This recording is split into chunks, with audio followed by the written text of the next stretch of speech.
We actually had the mic off on this. I hope you can hear us now. Somebody will let us know. Um, I think we got it fixed. So, Carla, Charles, and Pam. How y'all? Carlos, Charles, and Pam. Very glad you're here. Oh, good, good. Okay. Thank you. So, tonight we're going to do the announcements first, and then we are going to be talking about Bigfoot activity and Bigfoot deterrence. A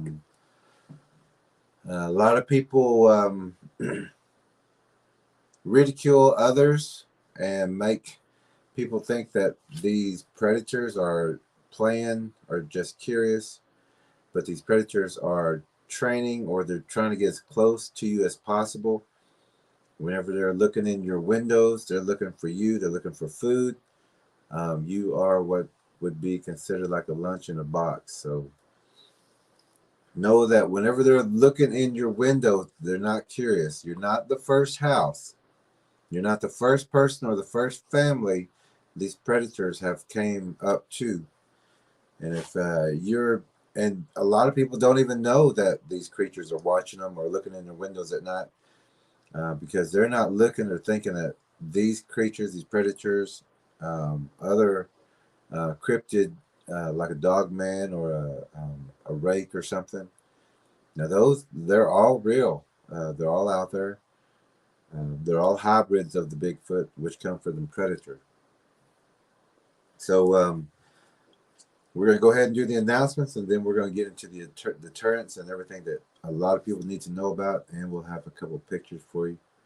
And if you can see behind us, these are a few weapons that they use. Like here's like a club, and this is a used in water to hook you and pull you underneath. This is a spear tip right here. Um, and these up here on top, these are just razor sharp, filed down, hard pieces of wood that are were set out there for animals or people to land on. We've got a balanced club. These are some of their weapons that we've picked up um, in their ambush spots, and you can find these same ones. And there was a young man who got the DVD. He watched the DVD, and then he started telling us that he's seen those weapons. He's seen those traps. He knows now what they were when he was a child. That they've always been around that area. He remembered having seeing some of these same clubs that he would talk about how he would hold them in his hands while he was a young one, and was saying, you know, this would make a pretty good club. And that's exactly what it was. People just didn't know what they were handling or finding, or even the blinds. Um, let me get this back on. Now, if you've been with us, that's a nightly thing. Don't mind that. But tonight we're talking about deterrence. And what we're talking about is people who have uh,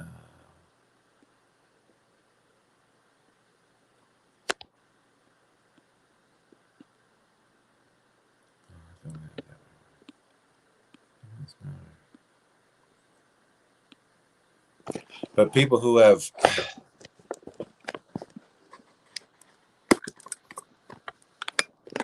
had or has Bigfoots in their areas. Bigfoots who are, I don't know if I got too hot maybe there. Okay, I hope that's good. Kind of good. Bear with us. Take out the one underneath. Oh, yeah.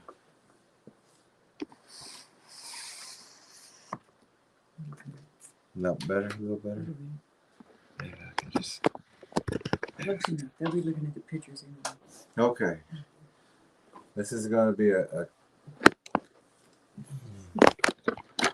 Close enough, kind of. I got one more click on it. I don't want to take away from the sound or the balance. So we're going to leave it like that.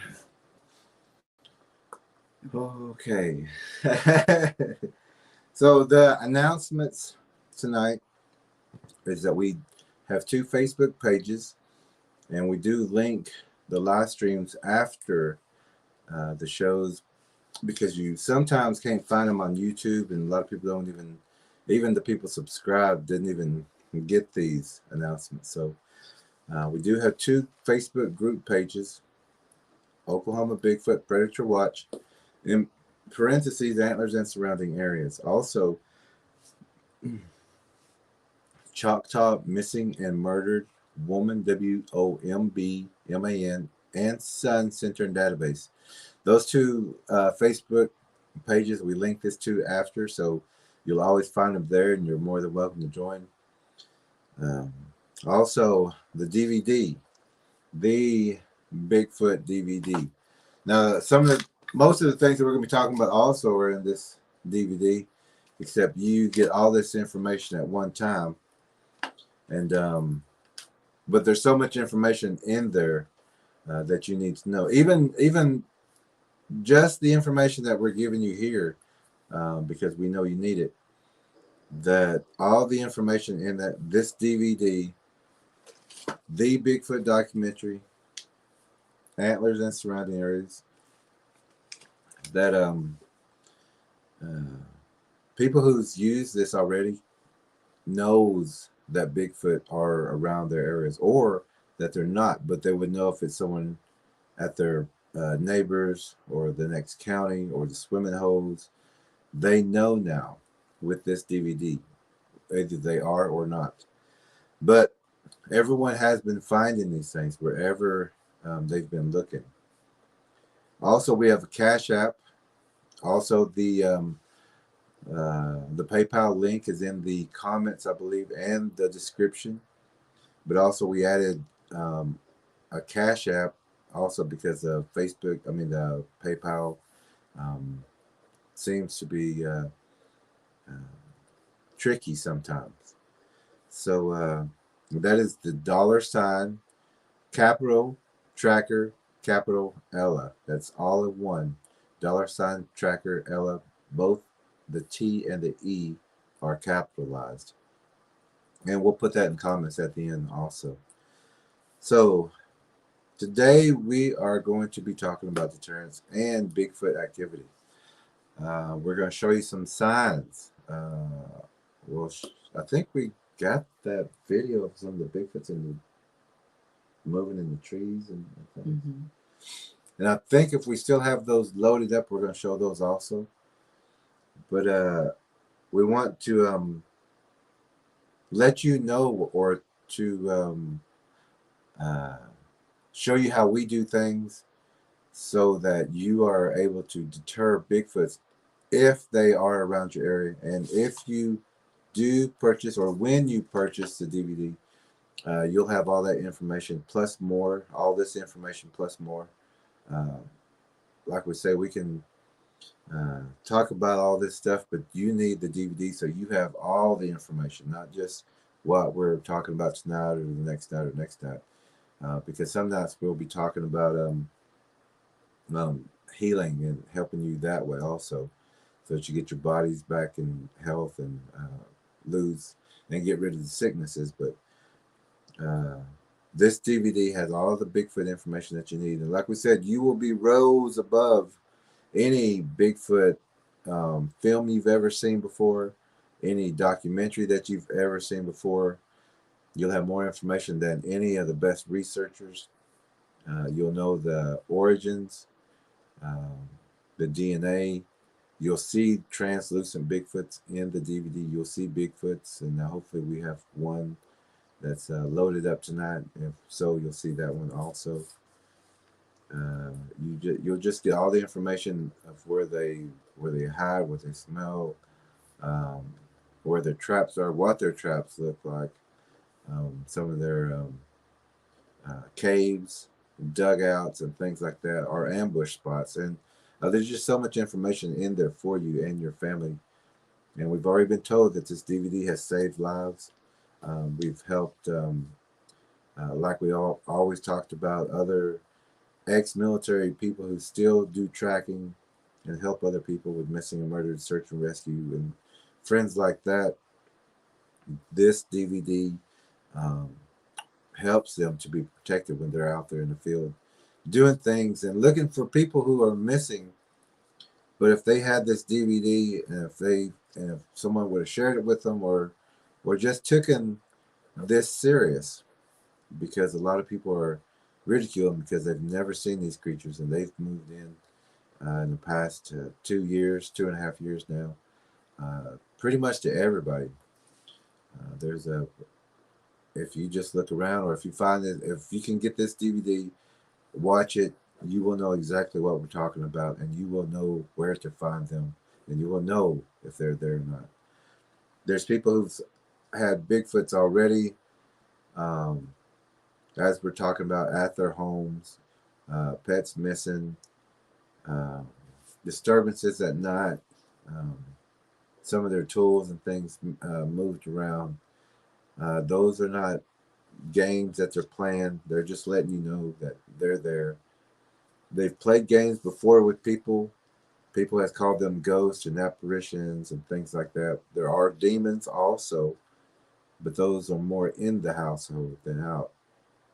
And you can always kind of use that as a tool also. But Bigfoots and other predators will also be in your home. So we're going to talk, and I'll ask Tracker E to start with the deterrence, a few deterrents, a few ways like that, and then we'll go into some photos of traps and things like that, weapons that they use. And you have to know these things do use weapons. They they do kill. That's what they do. They kill and they eat. That's their only purpose. So don't forget the Bigfoot DVD. Um, you can get it through the PayPal link or the Cash App, and we will put that up at the end. So I'd like to ask Tracker E to uh, lead off and kind of give you examples of how you can deter Bigfoots and signs and things like that. Uh, that for your information for now, so that you can be looking around, so that you can know what to look for or what to do. And when we say Bigfoot, we're talking about any of these mutations of these predatory uh, beings. The dog man, there's any of them that are creeping around there. They're basically the same things, just different mutations. Uh, we'll be showing pictures of signs that are bends, breaks, blinds, tree line skirting, um, twists. You'll Most of you coming to this channel probably already know those signs, but for those that don't, we'll show them. We'll show photos. Uh, if you've got signs like that, if you're hearing the vocals, you're hearing the odd sounds, you're smelling strange things, if you have any idea that these things are around, here's some things you can do to deter them, or just do it anyway to keep them from snooping around. As far as what you can do inside your home, when you get your meat or produce, anything like that, rinse those bags out, rinse the packaging out before you put it in the trash. Wash those. Don't put your trash outside until the last day or until it's time for you to take it to the dump. Don't leave your cans stacked up outside. Find a place, find a room inside, somewhere that you can keep those inside, because they will come around your trash cans. Dumpsters, if you're at um, in a town, they will be around the dumpsters. If you're in apartments, they will be around the dumpsters. You need to be careful. You can't do much about that. But take your cans, soup cans, things like that, rinse them out, tie them up in your small grocery bags, anything like that. Tie up as much trash as you can. The more you can cover the smell, the better. When you are not cooking, your stove vent you can put a bleach rag up in there to hide that smell. They hate the smell of bleach. Uh, you can spray around where your trash cans go outside. Stop sending your kids outside at night to go do things with the trash or in the early mornings. Um, just wait until the last minute to have as little opportunity out there as you can. You can put game cams, but most people will aim them out towards the forest. Aim them towards your house instead, and uh, they're going to try to avoid that. And they can see the infrared on your game cams. You can put mirrors in your windows facing outward so that if they're trying to look in, they will only see themselves. They don't like that. Hmm. Let's see. If you're going to barbecue, at the very least, do it during daylight and have a lot of people around. And then clean it when you're done, spray bleach around it, and don't hang out there at night where you've got the fire pit going, everything's smelling good, you're attracting all these predators, and you're blinded with the fire, and they're sitting around the tree line watching you. Don't do that.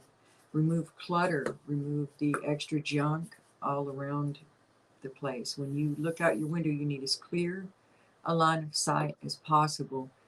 Get used to what your trees look like. If your tree's only supposed to be this wide and you look out one night and it looks like a fat tree, you'll be able to know the difference. But if you let the bushes grow up and the little sucker branches grow up at the bottom, you won't be able to tell, and it makes a perfect natural blind. Um, you'll obviously look for signs of all these structures that we're going to show you pictures of. Pay attention to those. Get them out of there if you see them. No fighting, no drawing attention to predators. They will listen for you if they hear you screaming and hollering. We've talked about this on the show before. They will look for an individual that may be isolated out. Besides that, the noise just attracts them, just like whooping and tree knocking attracts them. Those are all bad ideas. Don't do that, and don't be yelling at each other. Be really careful about calling out your kids' names. Um, just like you don't put their kids' names on the backpacks for the human predators, these predators can mimic voices so they can call your child into the woods. Or I can't tell you how many times I've heard mom or mama out in the middle of the woods. It's because they heard my kids calling me. So you have to be real careful about that. You don't want to give them any advantage whatsoever. Um, in your house, pay attention to spots that always feel cold or that suddenly feel cold. Those are indications of something going on there. Find the reason. Keep a happy atmosphere in your house because these things feed off of negative energy. They feed off of pure emotion. But they don't feed off the good emotions. They feed off the upsetting emotions. Keep your doors closed in your house. We talked about that before. That way, if a predator gets in, and these things can become translucent and they can look like shadow beings. And this goes for demons too. But if you hear something in one room, it's a lot easier to keep it contained to that room if the door is shut. Or you can chase these things around the entire house over and over in circles and not get a hold of them. And we'll be putting out a spiritual house cleaning and cleansing DVD, and that will just be for love of offerings. Hopefully enough to cover the mail fees. Keep your windows covered at night. We hear about people saying they saw the red eyes staring in their. Well, how were you looking out? Did you hear a noise and you looked out? To begin with, be real careful about doing that. But were the windows uncovered? Just because you're in the middle of the woods doesn't mean you need your windows uncovered. Matter of fact, if you hear something out there, light it up out there. Turn your lights off inside, and don't don't look out the window and draw attention to yourself. That should be common sense. And even the little tiny holes that are in mini blinds, so you have mini blinds, you need a cloth covering also, because those little tiny holes, that's all you need is a pinhole to be watching inside. Let me go ahead and do that one real fast. Oh, we're going to show a picture. Is this the one on the porch? Mm-hmm. We're going to show a picture of a Bigfoot in the hoodie. They want to get as close to you as they possibly can. This is a Bigfoot in a hoodie, and we try to tell people that they will steal clothing, and that some of these people that you think you see on the side of the road in the big trench coats and the hoods and maybe a blanket wrapped around them, they're not always humans. So this is a Bigfoot in the hoodie, and off to the left-hand side is another Bigfoot. I hope that y'all can see it, but it's peeking into one of those tiny holes in the blinds. So they can stand out there and be watching you for hours. Be real careful. Get your windows covered. And again, even if there's no Bigfoot in the area, a human will do the same thing. Use your head. Let's see. Inside the house, also, we talked about mirrors before. That those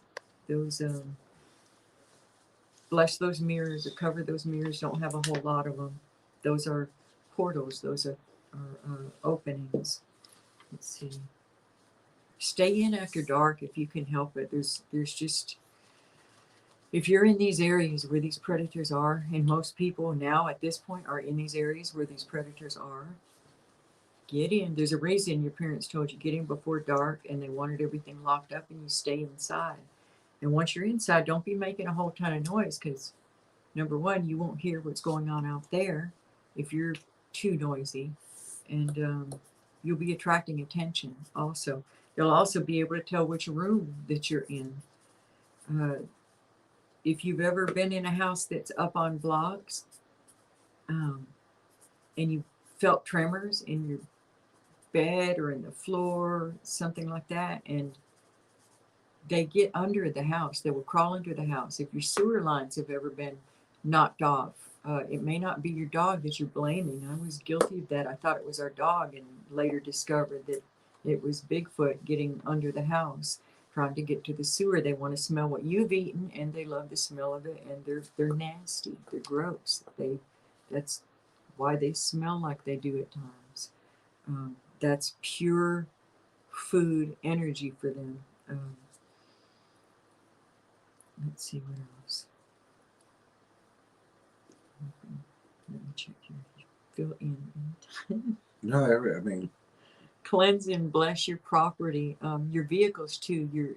We'll move a little bit to the outside. Your vehicles are ambush spots. It's the same way with everything we're telling you applies to human and these Bigfoot predators. They know you're going to come back to your car. You're usually going to have a pattern of when you go to your car, so they know about, or when the day breaks, or an hour after the sun comes up, whatever. Just like a dog can sense when the kids are coming home, these things know when you're about to come outside, and when you're going to your car. Be careful of that. The house is up on blocks. Get those covered. Get that skirting up. Find some way to block it, so that you can at least hear or notice if something else comes in. This picture here is, okay, the place with the, oh, this place has had so much activity, but you see those three black masses that are coming up behind that car? That is a line of Bigfoot that are coming in, and they circle around her car. These are still shots from videos and from a doorbell cam also. And we have several more, but this is the gist of it. They came from behind the car. They were looking in the back of the car, and they were getting under the tires, under the car. We have other photos where they were on top of the car. It's gross. And a person could walk out there and not necessarily even see them with their bare eyes. That it might just look like nothing. It might look transparent to them, but the game can catch it. Some people can see them with their eyes. Keep your doors and windows locked. A lot of people just they think they're in the country, so they don't have to. Well, everybody knows people in the country think they don't have to keep their windows and doors locked. So um, why would you still do that in this day and age? Um, should we go as far out as the looking at the creek banks and things like that yet? I don't know. I would just keep reading every one of Okay, those things. let's see. Every one of them, they need to know about every one of them. Your pets, do not leave your pets outside. They will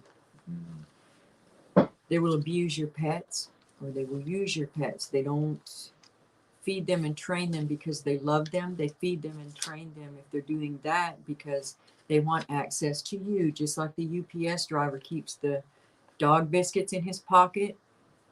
These things are no different. UPS driver may like your pet, but these things do not. They like what they can do for them, which is lure children or soft-hearted people into the woods with these little pets, or they maybe just want to shut the pet up so that it doesn't alert you to the fact that they're there. They also will feed off fear of these pets. This is, you can see the predator in the background. I don't. I'm not very good at that part. About halfway up in the background, on the more towards the right side of the picture, is the predator, and below on the left is the puppy. And we've seen this so many times that these small dogs will be put to work for them. They will bleed them. And we don't mean drain all the blood out of them. We mean a small nick or cut. There's pure energy in blood that is filled with fear, and that is what they will do. And then at some point they will just consume them also. And the bigger dogs they seem to hate. They don't really hang out with the big dogs too much. They just want to stop them because obviously they can do more damage and they can't use them to lure people as easily. So if you ever see a tree line and there's a puppy that's not coming out to you, it's trying to get you to go into the woods because that's what it's been trained to do. Let's see. Stop yelling at your pets for barking, your dogs for barking. If they're barking, it's for a reason. There's very, very few dogs, really, I don't know any, that are just plain nuisance barkers if there's not something that's bothering them. This can work inside the house for spirits, and it can work outside the house for things that shouldn't be there. Your dog's trying to tell you, stop leaving your pets out at night. It's don't put them through that. Bring them in. They're part of the family too. Don't put your dog food out, your pet food, any of your pet food outside. Don't leave it out there. It just attracts these things. They will actually take the lid off, get into. People have a hard time believing this, that these things with these hands can do this, but they'll tell you, oh, be careful, a bear can open a car door, a bear can open a house door and raid the refrigerator. And if a bear can do those things, what would make people think that a Bigfoot and these predators couldn't do those things? Cut down and remove your yard debris. When you do your trimmings, don't just leave them laying there. A lot of people will. But they will manipulate and move those things around, and they'll build them up and create a blind out of them. So what we do is just chop it up so small it's basically useless to them, so that it can be laid down flat. And otherwise they're going to lay a branch like this, and they'll come back the next day and they'll weave in something. 2 days later might be another branch. You just got to get used to get rid of those things to begin with. Don't make it easy for them, and then get used to what should be in your yard and what size it is. Keep your tall grass cut down. Trim your hedges. Just try to push back anything, and boy, do they love cedar. So if you have cedar in your yard, our recommendation is get rid of it. They will also make blinds up in the trees. Everything's not at ground level. A lot is, but it may be 20 feet off the ground. A blind where we are, there was a blind right off of the driveway, just outside of the security light. The you'll be able to find those easier when you see one that just for no reason you look out there and there's a branch that's dying and snapped up in the tree. Look at those, and you'll oftentimes see that there are other branches weaved into it. They've just created a little deer blind up there in the tree so that they can watch your front door, your back door, your driveway, your entry gate, your children's play skate, wherever you're barbecuing, wherever the high activity areas are, wherever you would go if you wanted to watch this family and try to harm them, what would be your best vantage point? That's where they're going to be. You can look out, walk out your door, look into your tree line, and you're very likely going to see some paths going from each one of your entries. Um, let's see. Do not feed the Bigfoot. Do not feed these predators. Don't even feed the wildlife. You really don't need to. They have a perfect system, and what you're doing is making them dependent on you, and that makes them vulnerable. If you make something dependent on you, it makes them vulnerable. Don't do that. Um, and you're also drawing the Bigfoot up closer to your house if these animals are coming up closer to your house. If you're not feeding them, and the deer and those kind of animals are coming up close to your house, it could also be that Bigfoot are sending them. We've seen that too. They will flush different animals towards people just to see what gets a reaction. This is what demons do. This is what any kind of predator does. They will push a button and they will see if they will stimulate and see if they get a response. And if they do, they'll do it again and they'll do it again. And they're training you. Let's see. I think that's it with the notes. Well, we could talk about. Let me also. Here's a couple more things. Talk about this. Also, just some things that I was reminded of while listening, but that you do need to do a house cleaning. That's one of the biggest deterrents, the biggest start for your deterrence, because these hybrids and some of these other predators, it's not just the Bigfoot predator that's going to get inside your home. It's going to be, it could also be a dogman. It can also be the short Bigfoots, the ones who are still learning, or the dwarfy Bigfoots. They still have those, that big ones, small ones. But when you cleanse the room, you know what's in that room. You know if it's safe or not. But if you don't, there's still hiding places that they can use. And like with the energy predators, they don't have to be the big ones. You know, they can still just be small and still feed on you or your family. Um, let's see. Now the Bigfoots and these predators also uh, have the fear of being exposed, the fear of starvation, and the fear of being found out to lose its prey. So all this information that's in the DVD puts all those fears that they have up in front of you so that you see where their traps are, what to look for, their signs. That's the fear of exposure. And with the DVD, and you seeing this or listening to this channel and viewing, you will also learn it. As Tracker E was saying, some of the deterrence is to expose their blinds, their traps. That is to where the tree is pulled down, and you'll see it, the tree is pulled down.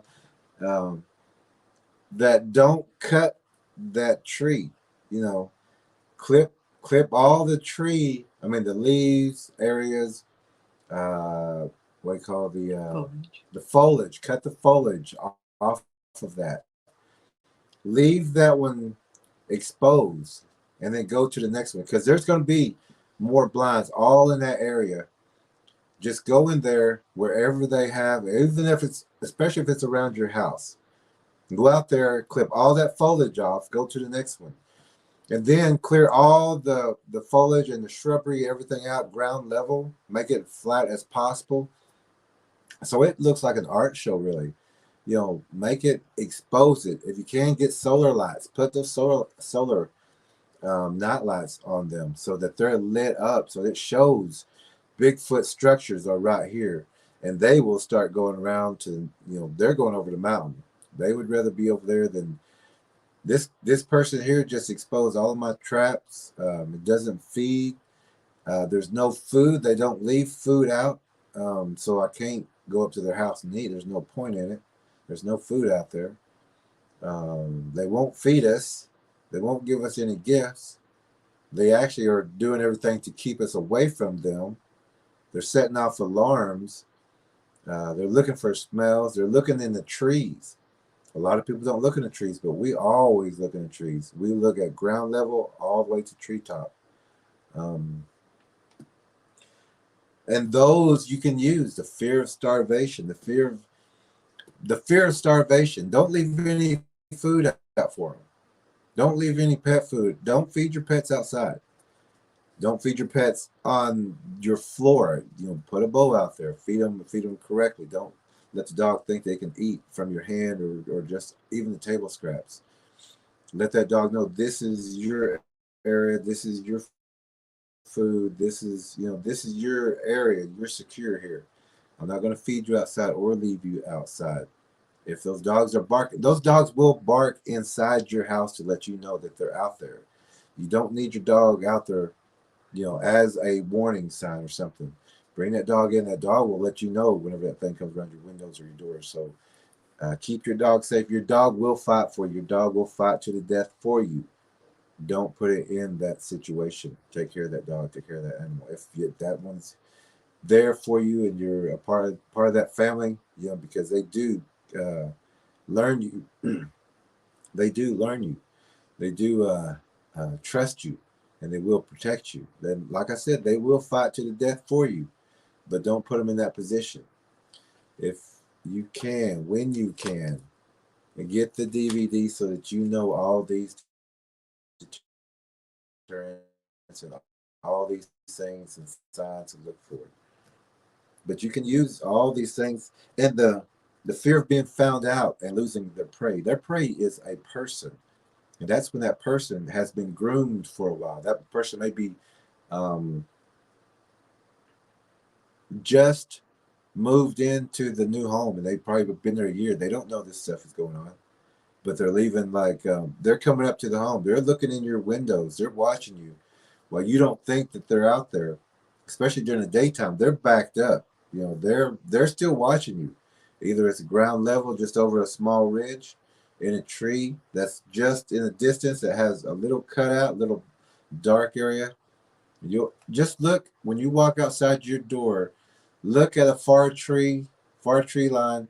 Find a tree that looks like, that'd be a great place to sit here and watch. And you'll see that hole. You'll see where they're watching. You'll find them. Look for the darkest spot out there. Yes, look for the darkest spot out there. And they are out there. Don't kid yourself. They are out there. If you don't have the dogman in your area, you may have a pig-faced Bigfoot. You may have a cougar face or a cougar body or a panther-bodied Bigfoot. They do have tails. Some have tails. Some have wings. These are all mutations. All mutations, all hybrids.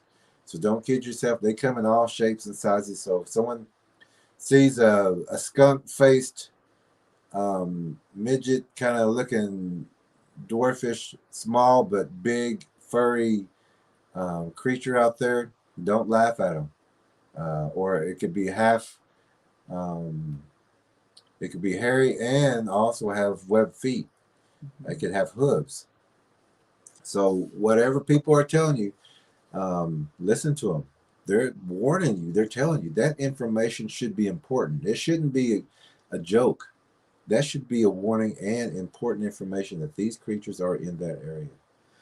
And it's disturbing enough to see things like that, but then to turn around and be doubly traumatized by the people around you mocking you or dismissing you or saying that you're crazy or asking if you were drinking or high, or it's wrong. Don't do that to people.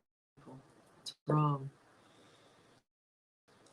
The so yeah, and as she was saying, especially your children, you know, trust them. They're they're going to tell you. We've got many stories of people that we know of the children warning the parents, warning the grandparents, and it took the parents and the grandparents almost until they had to see them themselves to believe the children. So those children are telling you the truth. So listen to them whenever they mention a monster or a hairy man Or uh, even a friend that you can't see. yes, Pay attention to yes, that. yeah. If they talk about, just, or if you hear them talking in the room, or Exactly. you know, Or drawing. Pay attention to their drawings. yes, Ask about them. have them draw, have ask That's them really to good. draw a picture of anything that they may have seen in the house that uh, grandma might not have seen. Mhm. That grandpa didn't walk into, but it was behind him or beside him. If there's anything like that, um, also, so you can use all those fears to your advantage. Once you know their fears, you have the advantage on them. So, as a fear of being exposed, the fear of starvation. That's the fear of starvation means they're going to eat all the animals, all the wildlife out there first. They don't have to go after the cattle first. They don't have to go after those 20 pinned up sheep first. They can be building a trap for the farmer, for the homeowner. Because once they get the farmer and the homeowner, those 20 sheep are still pinned up. Those cattle are still in that corral. They just go and take them whenever they want to. And entire villages are still disappearing. We know of current places up in Alaska and Canada that, and over history, there are many stories of where people say, "Oh, they just the whole town just packed up and left, or left without packing." Those Some of those cases are attacks of these predators. Yeah, I was at a place up in the north, and there was a group of us, trackers and people with the missing and murdered organizations that we were talking about missing people. And there was a ranger from Alaska, but he was actually from the north, but he had went to Alaska and he was working up there as a ranger for the parks and everything. And he had quit, so he was back home, and he was there visiting at the same time. We were kind of having this meeting and talking about all the missing people and things of how we can help. And so he kind of wanted to tell us. He goes, I want to tell you about some things that I know this organization is about the missing and murdered, and I'm listening to y'all. But he goes, and I can't tell you. And we're like, well, okay. So we continued with our conversations, and I guess it just got to him. So he said, well, since I'm not working for them anymore, I guess, I can tell you. So um, he said that I got a call one time to go out and investigate a missing village. And this is within the last 10 years. So a whole village. And so he said, I went out there, and he goes, there was nobody in that entire town. They were all gone. And but he also did not have this DVD at that time, or he would have knew what to look for and where to look for and how to find those people. You have to start tracking at that point. Some of our best trackers can find these people. Would you please tell the story of for those that may not have heard it, of the kids, the big hairy woman? Okay. Uh,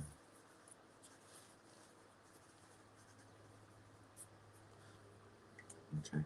Now, I'll tell that story in just a second, also. But so he told us that the entire village was gone, and I asked him. I said, "Well, I said, was it during the first frost or before the first snow?" And he said, "Yeah." And he said, "No, it's not the only village." So there are entire villages, which entire towns can disappear. They can just vanish. These creatures can come in and take a whole village.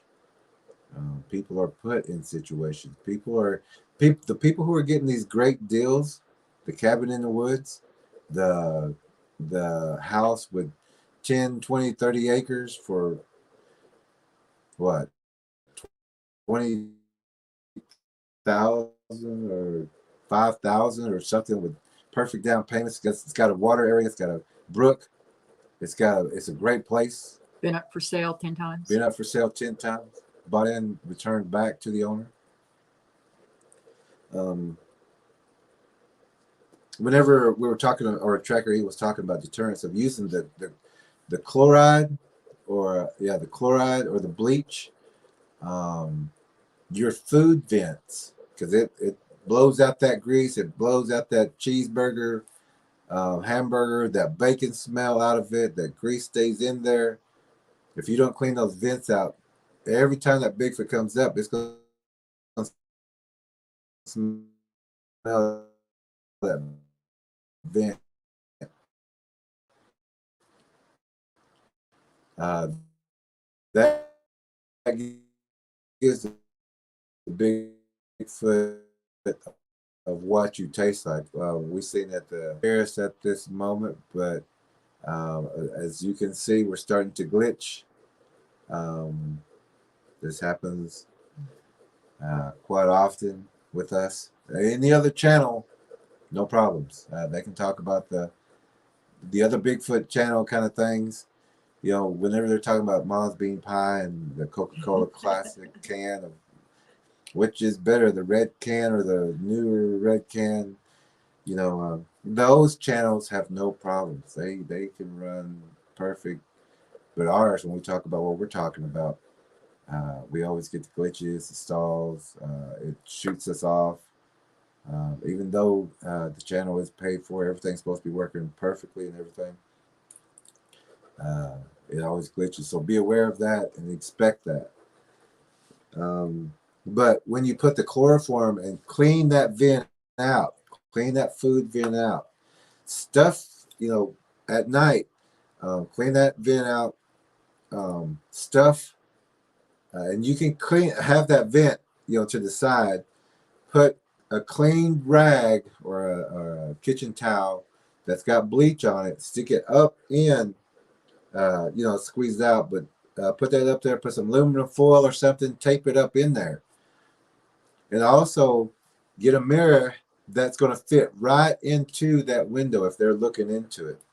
And if you do this, or when you do this, because this is a deterrent from your household if Bigfoots are, if you have that Bigfoot activity, you will know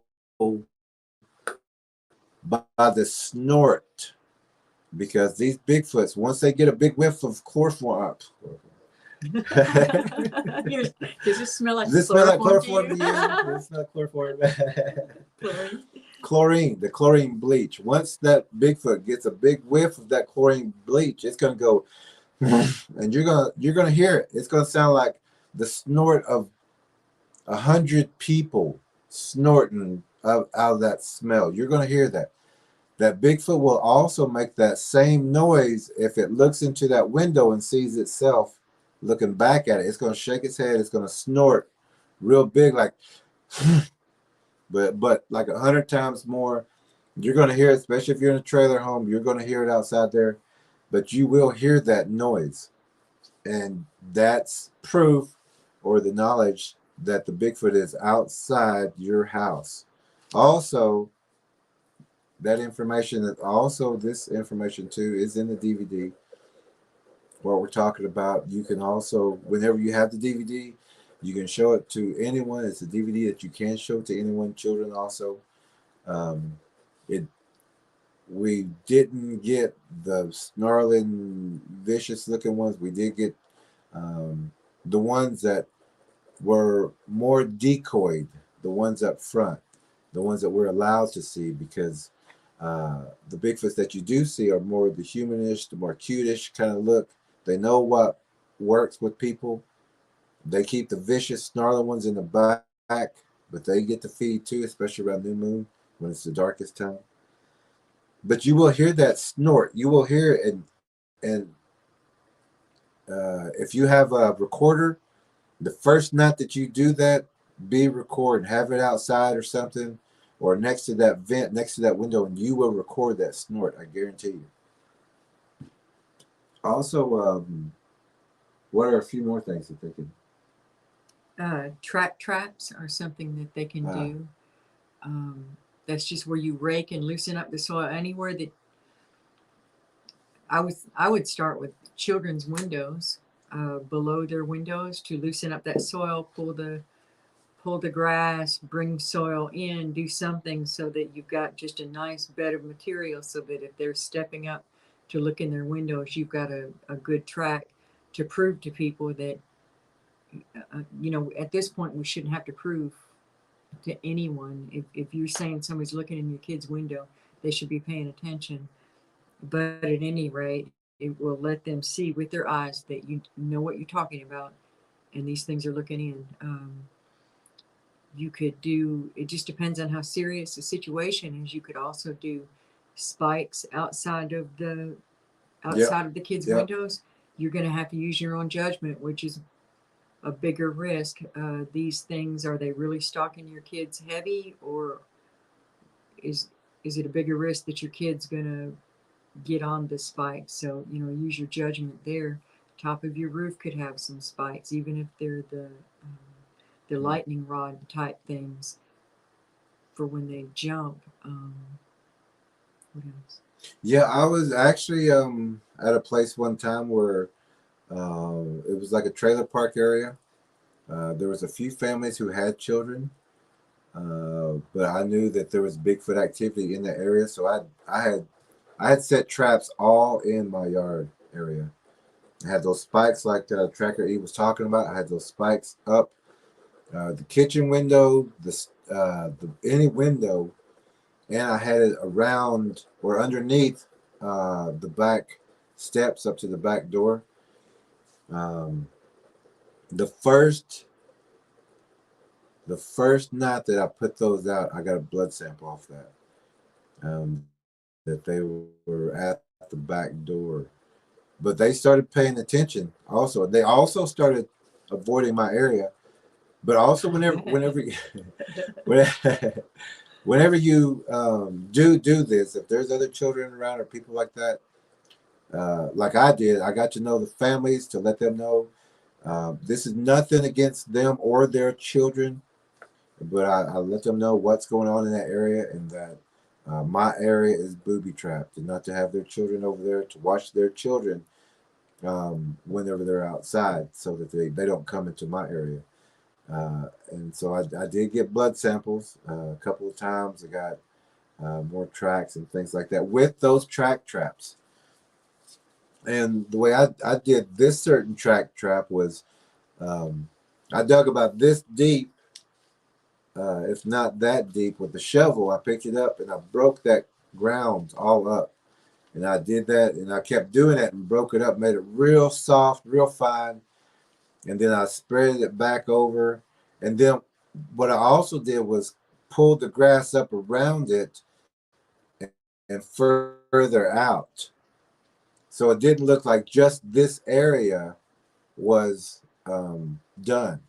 And so I had an outside area that was full of roots, and you could tell there was no grass there. And it was only about that thick of about the roots and everything. And I just loosened just enough of that to smooth it out to make it look like the track trap. And that very next morning, there was decompression but it was a barely decompression. But there was another print just at the very edge of that hard line. So they had took a step here and tried to take a step over here. They had another area that was an edge line, but that was the trap. And then when they stepped into it, they came back up because that's not a full compression. But you can see where that foot was, and I got photos up, not on here tonight, but that is an example of a trap of how to do one. Or you can bring in soil and lay it underneath your windows and around your cars and walkways, your porches, and especially the windows and the bathroom windows. Also, if you have homes where you may be on blocks, like a trailer or a home that's up a little higher, um, little older houses, get underneath there and rake real smoothly those entry points um, to where you would go underneath or something else with those prints. Another good spot to do that is after you park around your car because they are very interested in the cars, like you saw in that one picture. Yes, you can lay these traps everywhere around, just outside of the. Uh, some people have compost, which I don't recommend anymore. This was okay a year or two ago, um, but not now. Don't be feeding these big fish. Don't be putting scraps outside, things like that, because the other animals are not going to get that. If a Bigfoot is in the area, that food belongs to that Bigfoot at that time. And you'll see that the other animals, even the ravens and the crows, won't eat what you put out there if Bigfoots are around, because they have their order, their pecking order also. But the Bigfoots come first, or those ravens do get eaten too. So, and they do get eaten. And around the cars too, lest you feel guilty about using spikes and things like that for them, they use those things for their prey. Uh, these are drop and pops.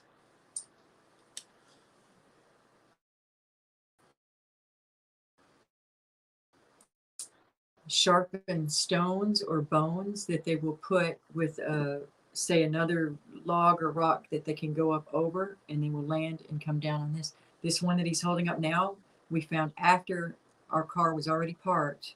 It was placed behind the tire where, when if we had not noticed it and went to back up, it would have punctured the tire. That's a sharpened bone.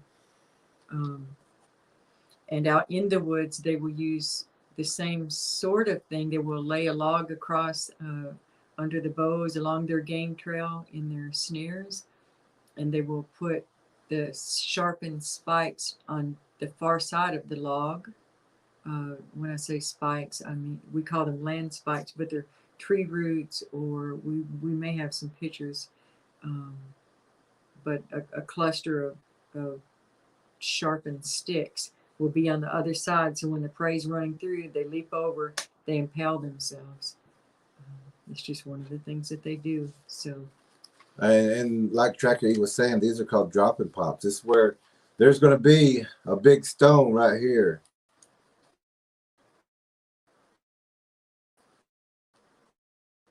And that car tire is going to go over that tire and it's going to drop. Right? You get that flat tire, you're out in the woods, you're out in the mountains. You better have multiple tires if you're in these areas, because they will be setting. There are more traps waiting for you. Because if you miss that drop and pop, there's another one somewhere up the road.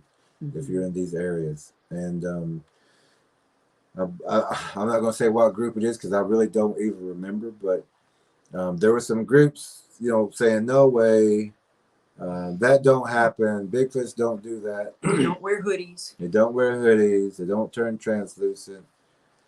But then we have a friend who is special forces, the tracker. He said, "Yep, they do that.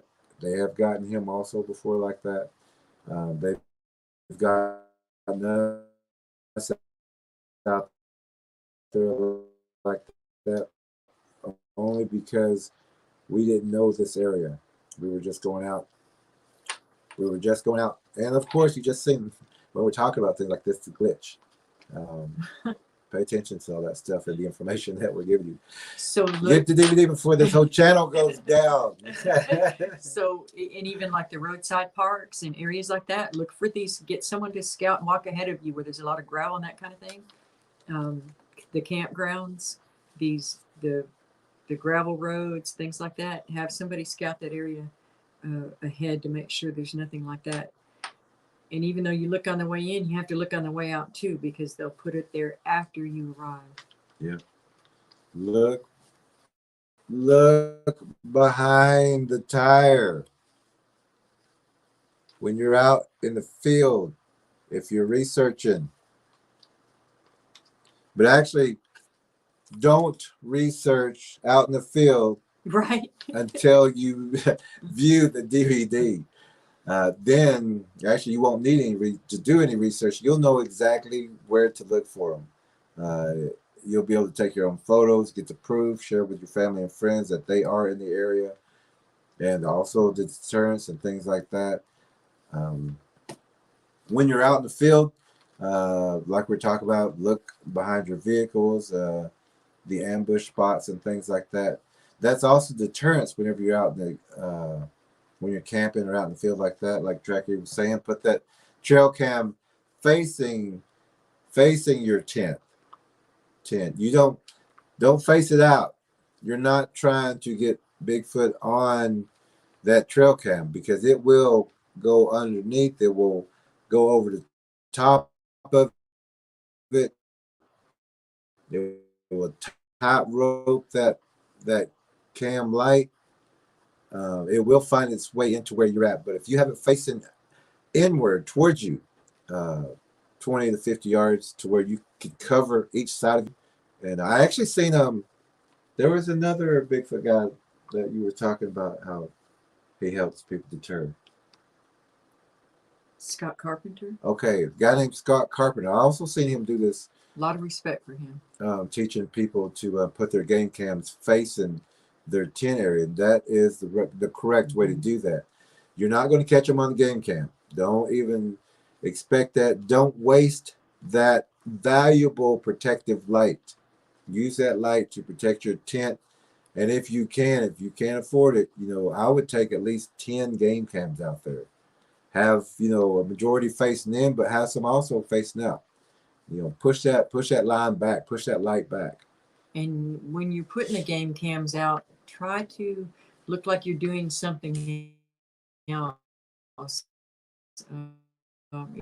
If they're watching, if they're in that area at that time, you're not the first person they ever watch. They've been watching people forever.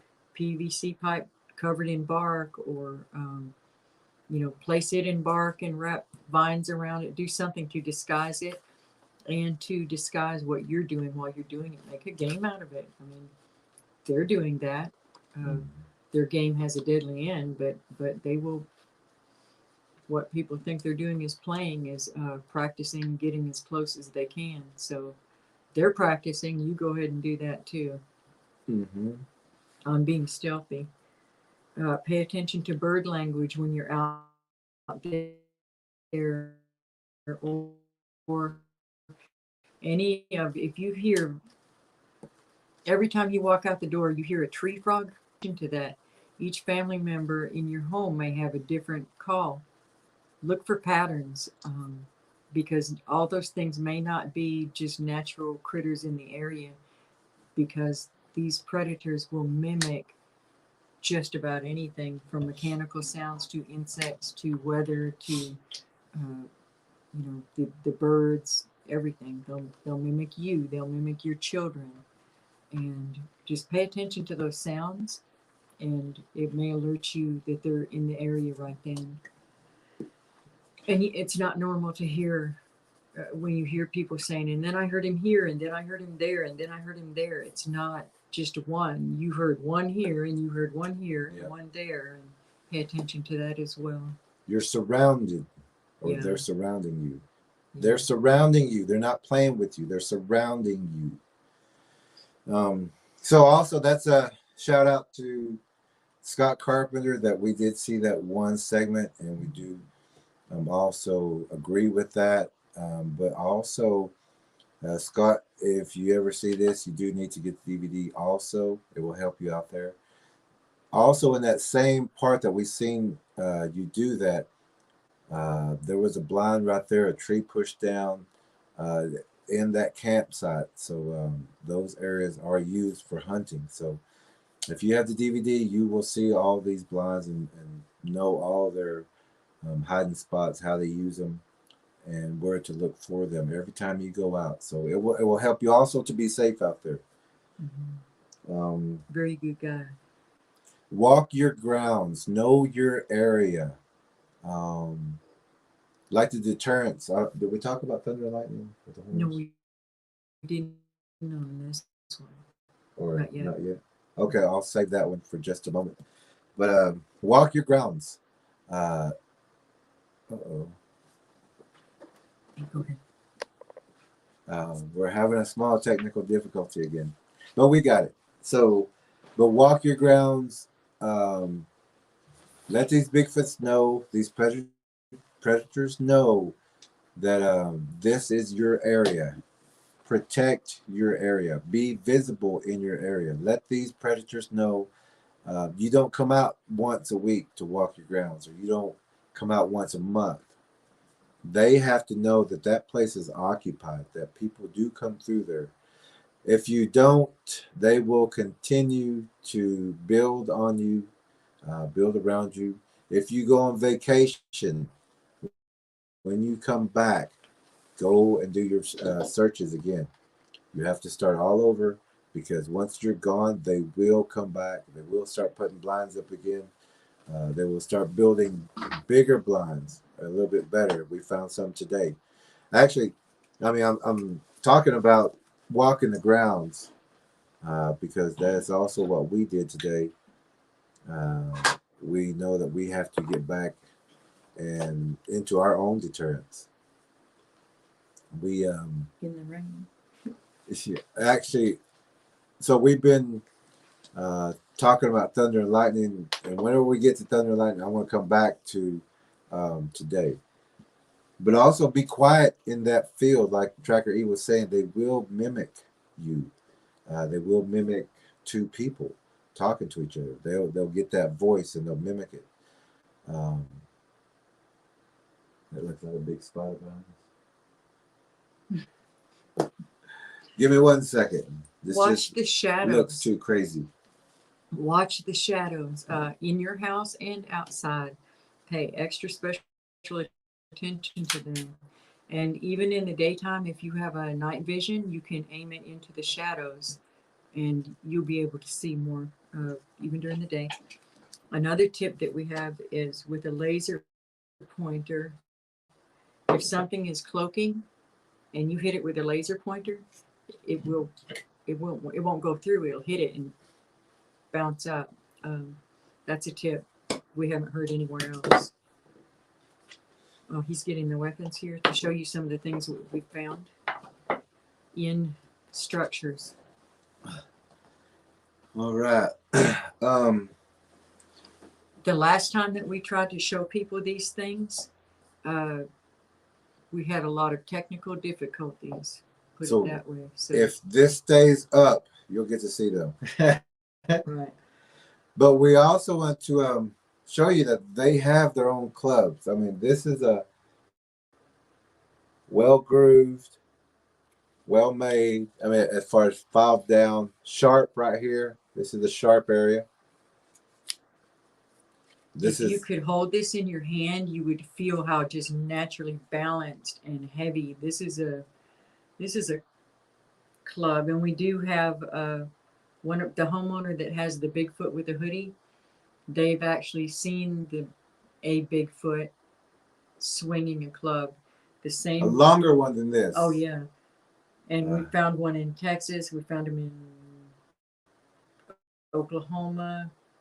The search and rescue friend that we have, he's found a lot of them Was that him or was that None of the people in that Mississippi, was Louisiana. the Louisiana people? Yeah. The people in Louisiana, they found them these same Oh, things the in kids. Mississippi when they were kids, and they thought they were just, they said, "Oh, this would make a great club." And they were right because it did. But also, even the the juvenile Bigfoots, I mean, the real small ones, they even make their own tools.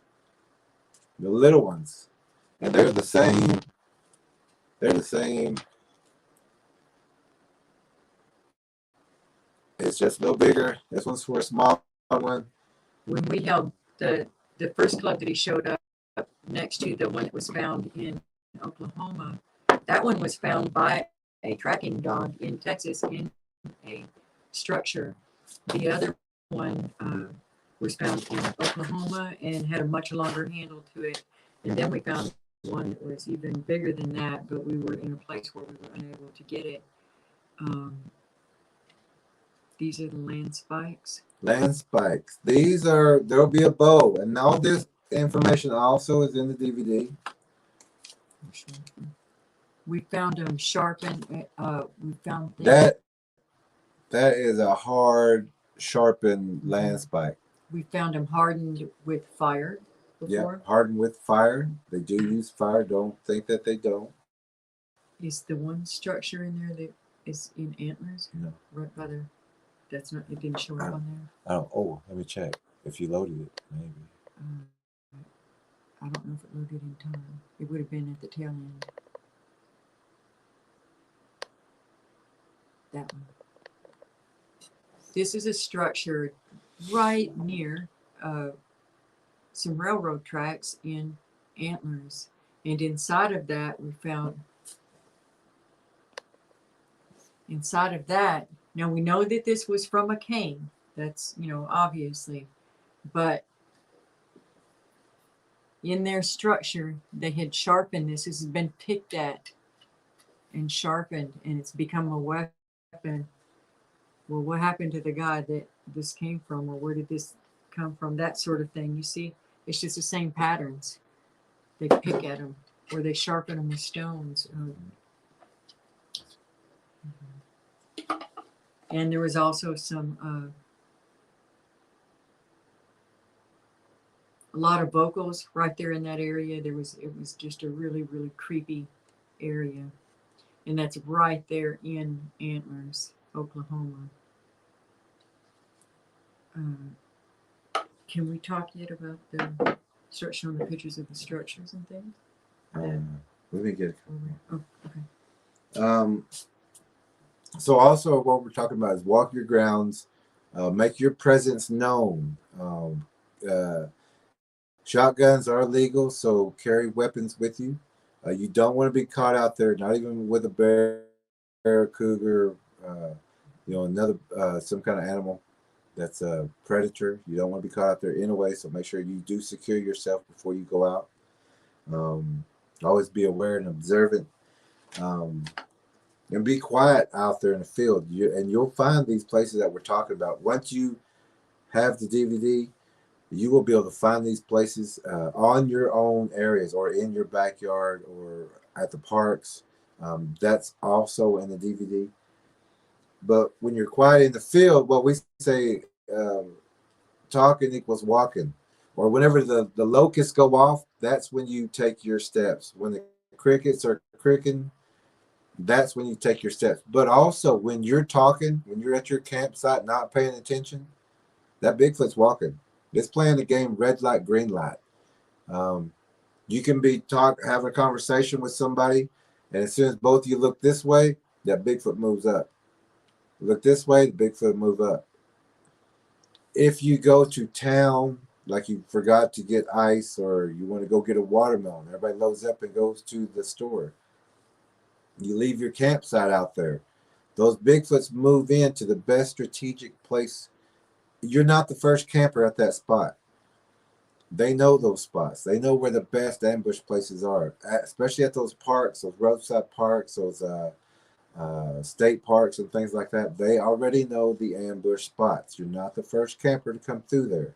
Expect to have an encounter, especially right now out in these areas. Tracker S, who is frequently on our show, he scared away a Bigfoot. He and a friend went to a roadside park just to scout it, because we all know that these are areas that we have to keep an eye on right now. And when they drove around, they saw a Bigfoot get up and run off into the woods. And where it had been laying, it had been there for hours because it had been raining and that spot was dry. And he was within 20, 25 feet of two young ladies in a screened in tent. He could see the food through there.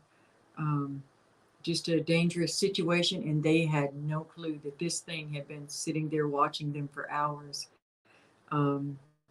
For one thing, that's a God thing that he showed up at the right time. Yeah. Uh, Spiritual. yes, absolutely. And Nobody. scared that thing off into the woods. Yes, because no one else could have seen that or found it. They would have just been two young girls that disappeared, and people would probably have blamed human traffickers. And also at that spot, whenever the Bigfoot ran off, the tracker went over, or Tracker S went over to investigate the area, and he found that there was a big dry spot right there after the rain. So he knew that the Bigfoot had been there since before the rain. So they'd been stalking, they'd been watching them for quite a while because it rained all that morning, I believe. So, and it was in the east, so it did use and expect to use the glare of the sun. So always remember, that's where they'll be for their ambush areas, over that ridge, evened up with that sun where you are. That's where they're going to come in, over that ridge where the sun is. If you camp, don't cook where you camp. Go do that somewhere else. Go do that in a more populated area. Keep your tents, your base camp out away from uh, wherever you're going to be sleeping. Don't bring the scent of the food there. In fact, we don't even camp anymore. No. Well, most of the time you want a populated area to camp, but even the populated, they're cooking hot dogs, grilling, making a noise, and they're just calling, the Bigfoot in that there's a big fiesta, there's a big food venue going on over here, and all you can eat. So there's enough activity now that you don't even have to go out and spend the night to find. If you're a researcher and you can't find it during the day, I don't know what to tell you. I do. Buy the DVD and you will find these things. If you can't find them right now, get this DVD. Yeah. Then you're in danger if you're having trouble finding the signs. Yes, you are. There. Your family, your kids, your dogs, your pets, your farm life. You would do dry goods, things like that, something that you're not making a whole lot of stink with. Yeah, and like Tracker was saying, go to the populated swim park area where you can cook out, and then people all leave for that day. It's just like a swimming area that you can cook out, but not a place where people camp. You don't want to be going over there and cooking just because you want Bigfoot's not bothering you. You don't want to do that to anyone else also. So also another good way is to carry your own, if you want to cook out, carry your own grill and everything so you can pack it up and take it home. Don't leave it out there don't cook where someone else will be camping, because you're going to be endangering them as well. Go to the restroom in your tent. You don't just be prepared to have it sealed up in there, and then during daylight go out. Don't go out into the woods at night to go to the restroom. There may be one coming right up behind you. Also, make sure you use or take a car that has a alarm system with it. Don't take the even though the older cars are cool and everything, don't take those out there. Take one that you can beat, because and that will flash your lights and face that towards your tent and everything. Because if you are getting an encounter, if you hear that rustle or something to get your tent, hit that beeper, light it up. It'll get you time to get to your vehicle and get out. Don't worry about your tent. Don't worry about whatever you brought there. You get yourself out safely first. You can always buy another $20 tent somewhere else. And there's plenty of abandoned tents out in the woods that no one knows what happened to the people. So you could always just go pick up one that way. Plenty of them. And Nice fireplaces.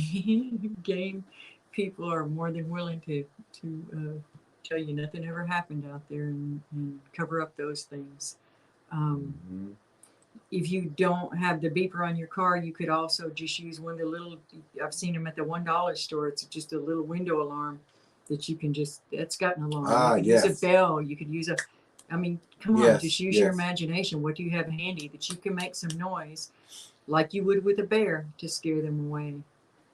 I forgot who it was, but somebody was telling us on this channel where they have a rope or a little string Mm-hmm. that if they hear something, they'll pull it, and then you can hear the ding, ding, ding, like Mm-hmm. it's their Was own that alarm system. Charles? I don't remember. There might have been Charles, Uh, but it was is a there brilliant Charles idea. Matthew or Charles Matthew Can I or see? maybe Tennessee or David Bauer, I believe, out of Alabama. Okay. Well, he One one thought of that was a great idea.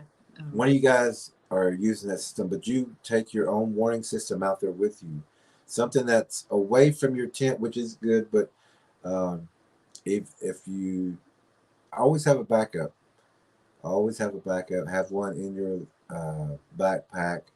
Have one. Use your car alarm. It will deter them. It will catch them off guard that your alarm is going off and things like that. They will vacate. They will, but they're only going as far as you can see them. They don't think that they're running 100 Right. miles away from you. They're just going Right to outside the light. right outside the light. So that still will give you time to get to your vehicle and get out of there. If you've never been taught how to do a trip line around your campsite, you could do that with the little bells on it or something to make noise. Be sure you don't get glow in the dark fishing line, as one friend of mine did. Yes, leave the glow in the dark fishing line out for your trap. Uh, this will help with your trap being successful.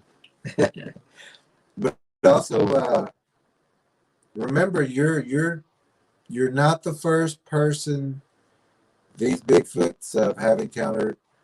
You're not generally you're not the first homeowner of that home.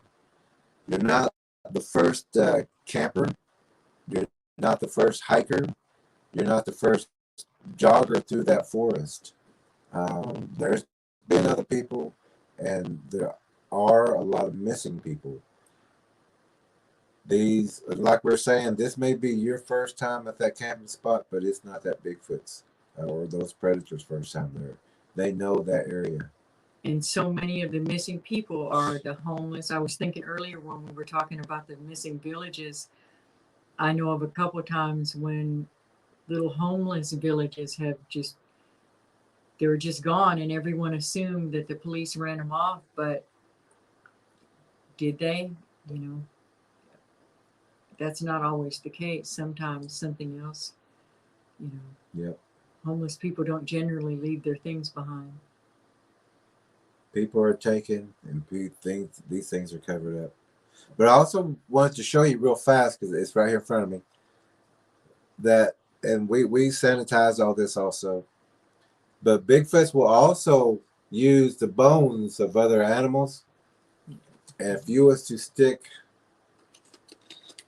Obviously, a bigger stick. obviously a bigger stick through here, this is like a Hatchet. pointed hatchet. You can also see where this has been scraped down at the tip, just like the other ones. And this is used for A tool. They use tools and weapons.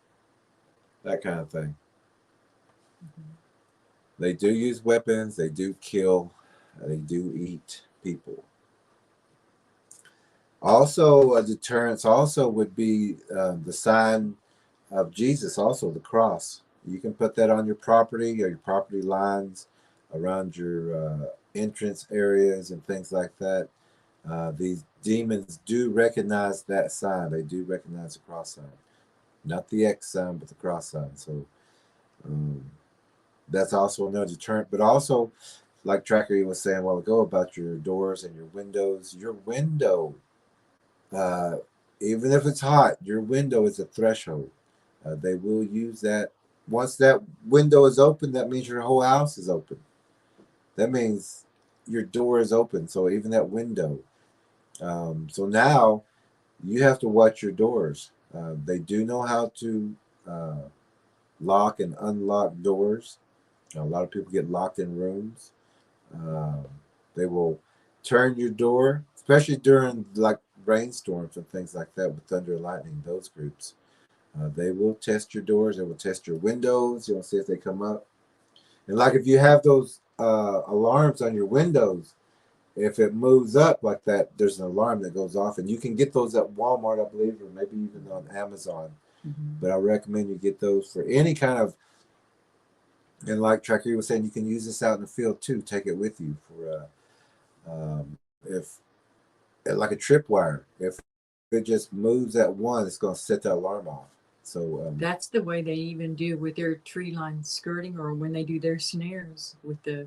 yeah, They do basically the same thing with the vines, and they make little tripwires so that if you touch on this over here, it alerts them over there. yeah, and that will be brush or some long uh, like branches. There'll be a log, and this branch will lay over it, so that when somebody touches, it's gonna shoot up. It's gonna go. Shh. Or like a spider web. Yeah, or even the spider web. But the way they touch on one end, it bounces on the Yeah, other end. a sensor is Mm-hmm. what you could call it. But it's to alert the predators that food just stepped on that sensor, just like Trekkie was saying, just like a spider web. Once something or a moth or something hits that, makes that twing on that line, that spider knows food is there and it's coming. So be aware of that and learn that, especially about your thresholds and things like that. Keep your house secure. Clean your house. Go through it. It's not a big deal. The whole family can, help out, pitch in.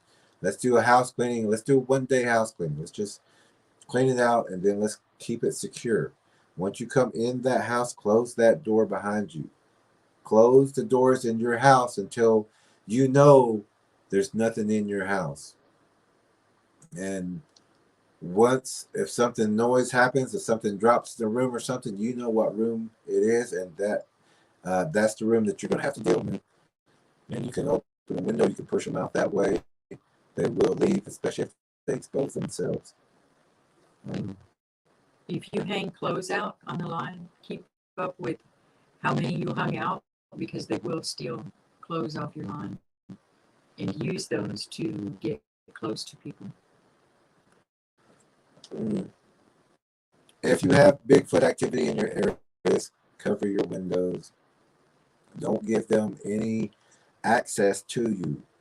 They're wanting to see who's on there, how many's in there. Do you have children? Are y'all yelling? And if you are fighting, yelling, and things like that, screaming, especially at children, those Bigfoots are paying attention. They want to know, well, will that child be missed? They're yelling at that child. They're arguing at the child. It may be okay to take that one. This can happen to an adult. This can happen to a teenage child.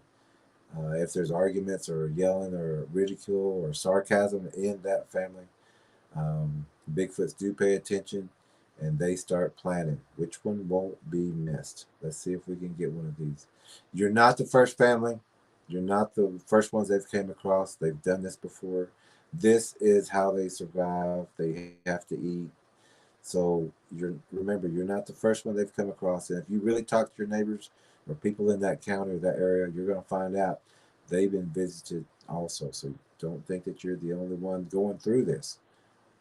Talk with your neighbors, and we are, as soon as we can get our other line up or um, more better internet to where we can use the home computer, we will be having guests on and hearing about their area so that you hear more about it, because there are activity and things going on right now and people are missing. But we're lucky enough to have some of the best trackers in the world who has brought multiple people home.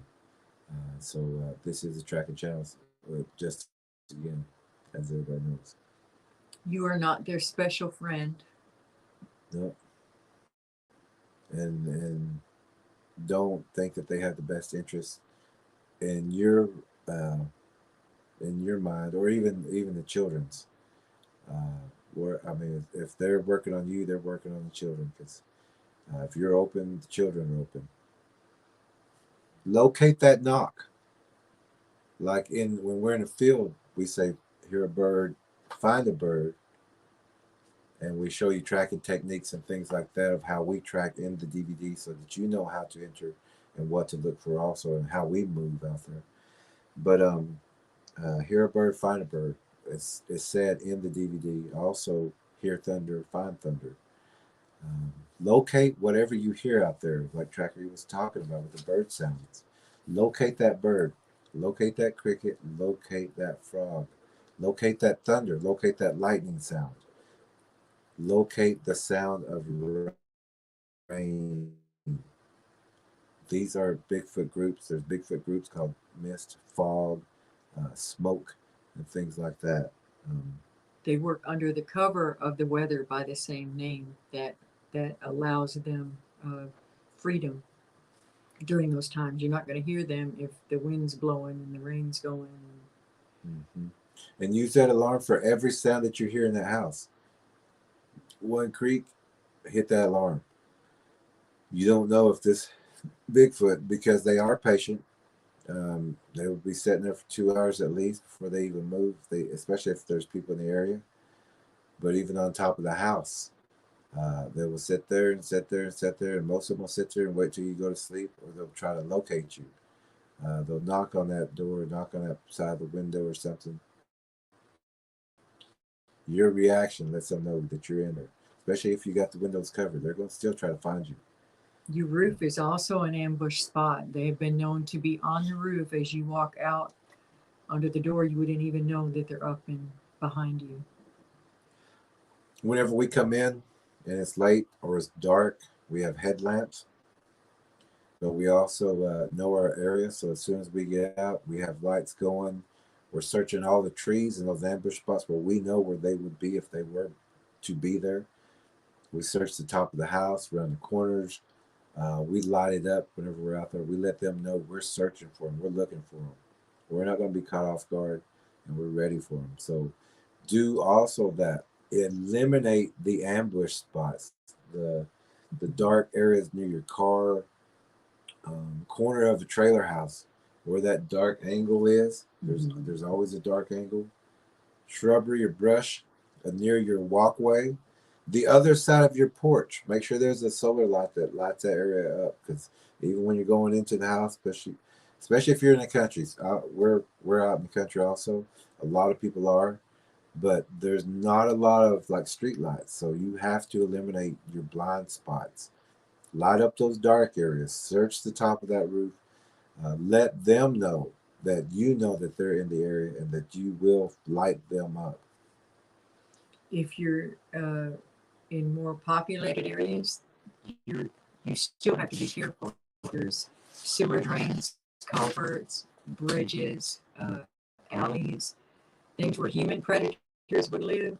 These will also, even in the cities, behind the dumpsters, anything where something would scavenge and just have an opportunity to hide and have access to food and people. That's where you find them. We've seen blinds at the Choctaw Stickball tournament, the World Series tournament.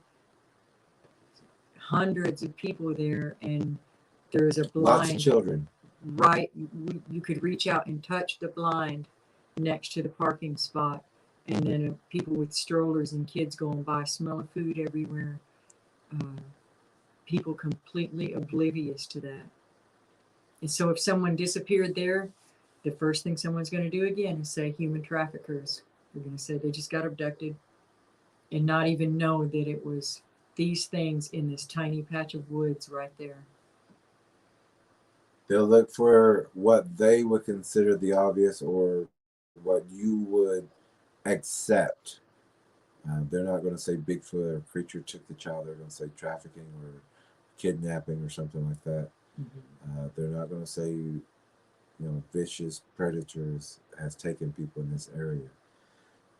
As TrackerElla was talking about, whenever you like push your brush line back and you're trimming your trees and even cutting the branches, make sure you trim those. I mean, cut them into small pieces so that they lay flat. You don't want to cut a tree limb and it still got to, brush up this high while the stem's laying down, because the Bigfoots will use that to crawl behind that, even that little um, foot and a half, 2 foot tall brush that just is laying up. And they will use that to get close to you. You will help them build that blind unless you chop it up and strip all the foliage off of that so that you don't have a big pile. Chop it and cut it up to where it lays flat. And this will also help you if you leave it there for a little while. It will also keep that your grass down and things like that, and then just come back up later and clean it up. And it's a lot easier to do it that way. Another option is if you can just burn it, get rid of it, or have it hauled off. Um, some volunteer fire departments or just the regular fire departments will do controlled burns. If you have property that you're having a lot of nuisance with these things, a lot of things, livestock and pets being attacked, you're being stalked, you see a lot of structures, see if the fire departments will come do a controlled burn of your area. They can train their people and you will be able to clear that underbrush. And remember to say prowler if you do Right. need to have um, Yeah. officials come out because you're getting knocks on your doors and windows and things like that. You say Bigfoot, they're not coming out.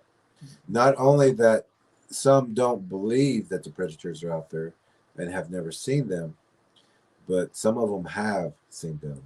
And if you say Bigfoot, they're like, I'm not going out there. Not with this 9mm, Right. with the exploding tips. But if you do go out there with a 9mm or something, you need the full metal jacket, the hard, full tips. Nothing that's going to explode on. You need something that's going to penetrate. So, but I do know of some police officers and things like that who were on calls who has had Bigfoot step out in front of their vehicles.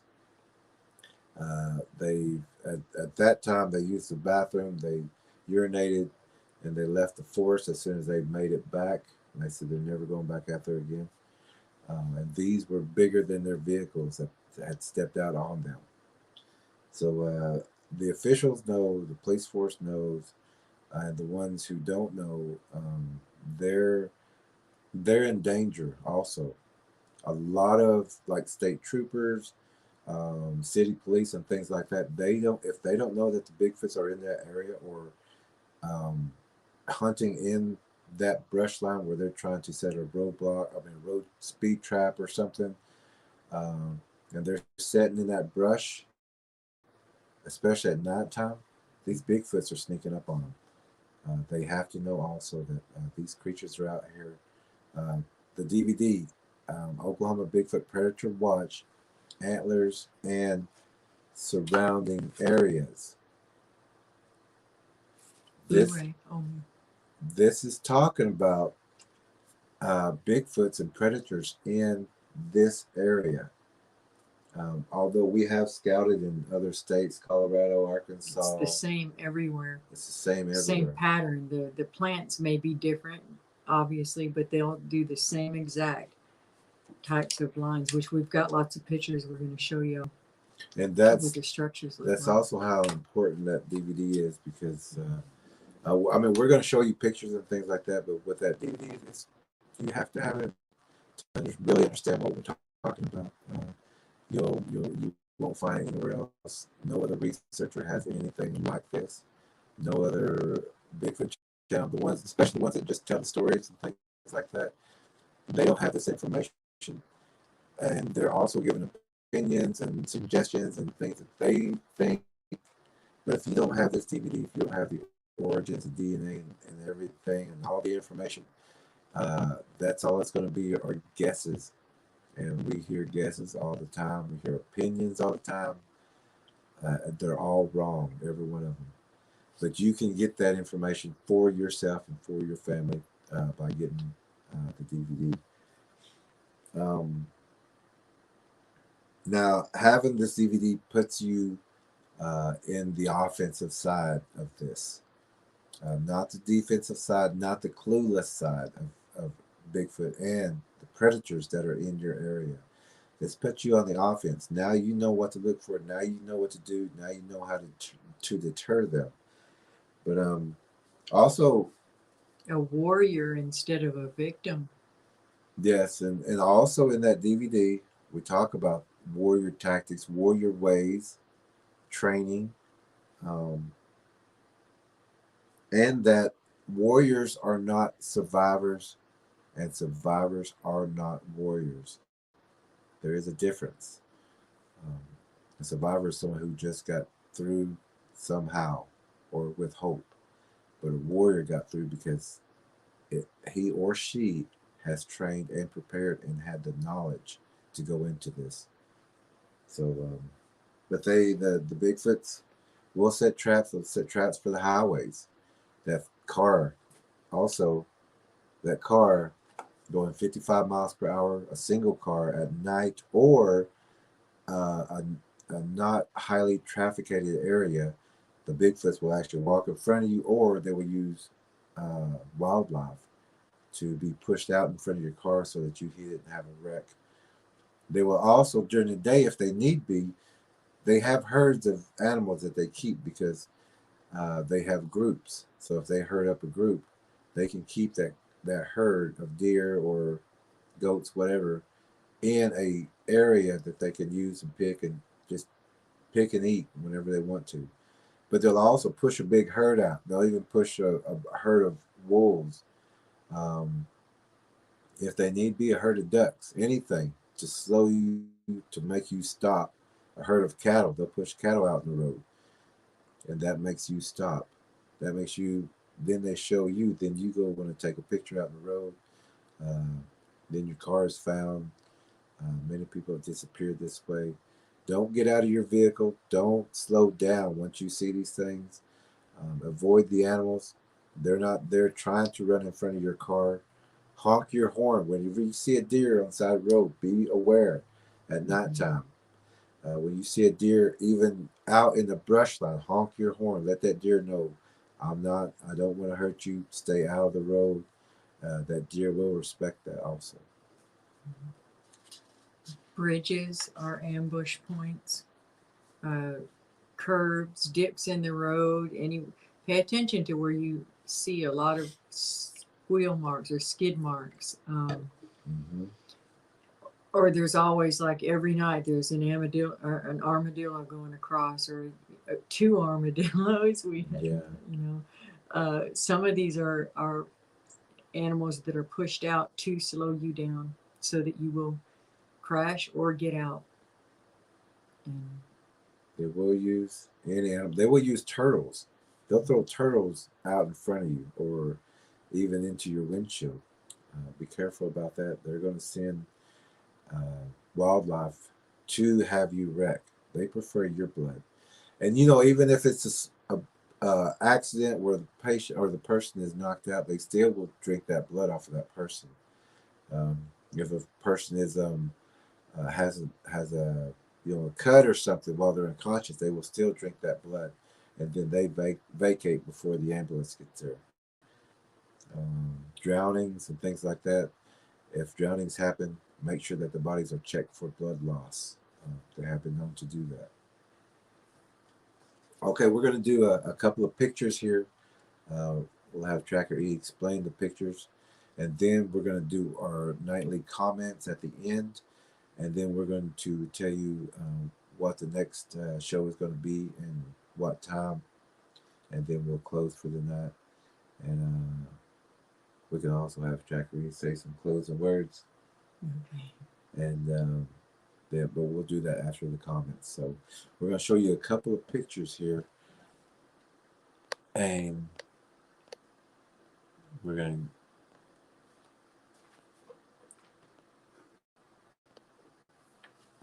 because tonight is about deterrence. these are some pictures. Well, this is a picture of a Bigfoot that's in some friend's location out in Louisiana. I know that's not as clear and visible, but these are friends, and we know that there's multiple witnesses as to what I'm seeing. There are more Bigfoots in this area. Here's also another picture of that same area. Um, the computer's starting to act up again.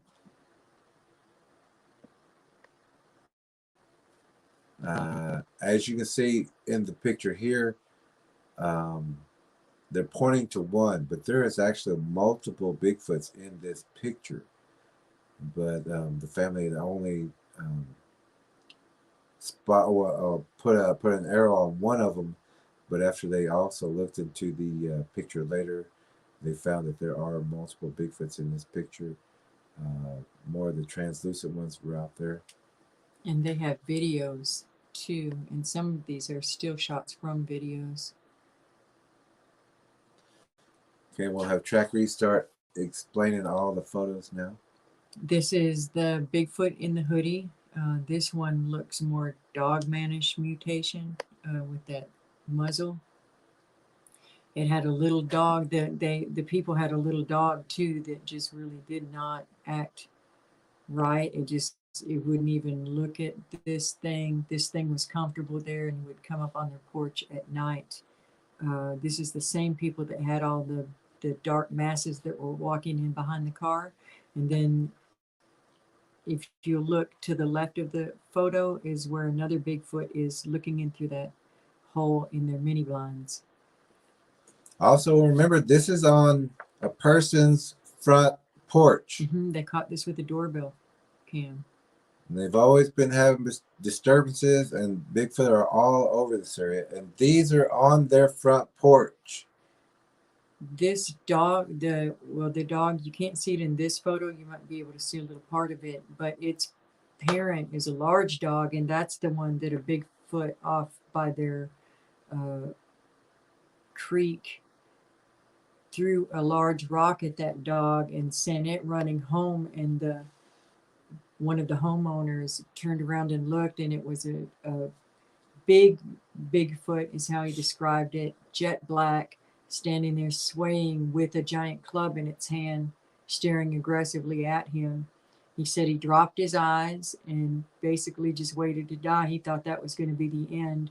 When he looked up, it was stepping back, which is what they do. They don't turn around and walk usually away. They'll step back in. It looks as though they're fading into the trees, but they are becoming translucent. They can play with light and shadow.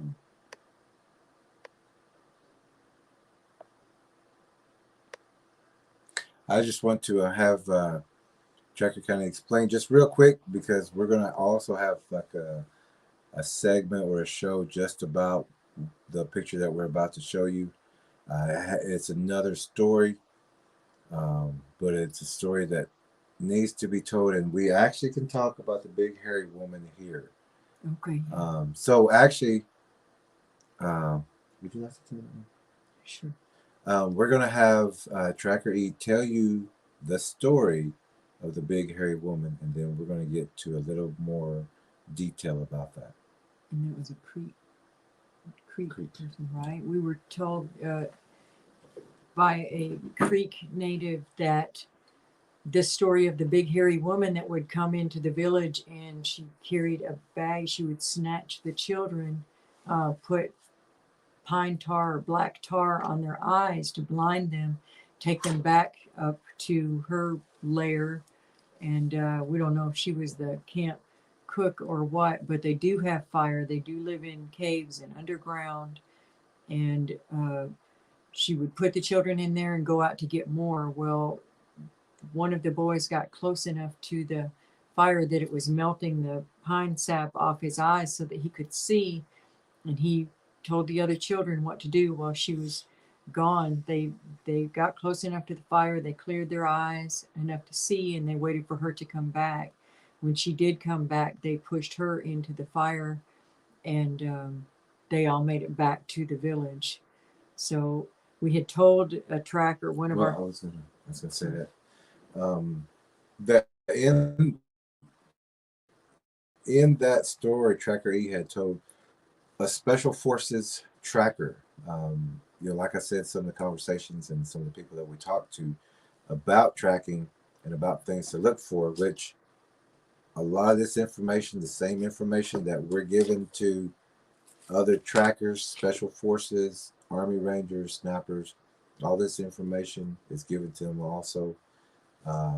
Also, the tracking techniques that we use are in that DVD that we share with professional trackers because they're out there in the field. They're searching for missing people. They're tracking people down um, to bring them home. These are not everyday workers, even though you would take them to be that. But when they get called, when we get called on calls of missing people, we have our grab bags. We're ready to go. As soon as we get there, we will get there. But our friends do the same thing. Now, in that story, Tracker was explaining about the big hairy woman that whenever she would get the kids, she would slap pine tar or dark um, sap on their eyes and put them in that sack. And Bigfoots do have bags, sacks, boxes, and they use their translucent skin of another one to carry that bag to be translucent with them or to blend into the cover. They do have bags, they do have boxes, they do carry prey in it. Um, screens. Screen, Like to yep. Like cover someone walls, else. like walls and things like that. They just stretch them out. Um, we've got friends who've seen them through, was it night vision, I believe?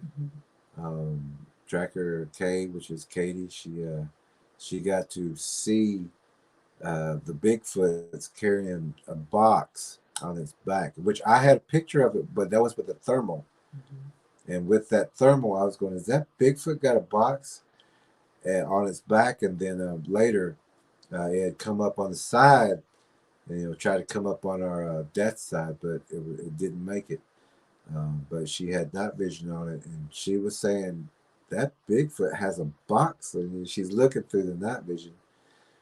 And we did do a posting about that. I'm sure it's gone by now, but And this coincides with other stories that we know of them.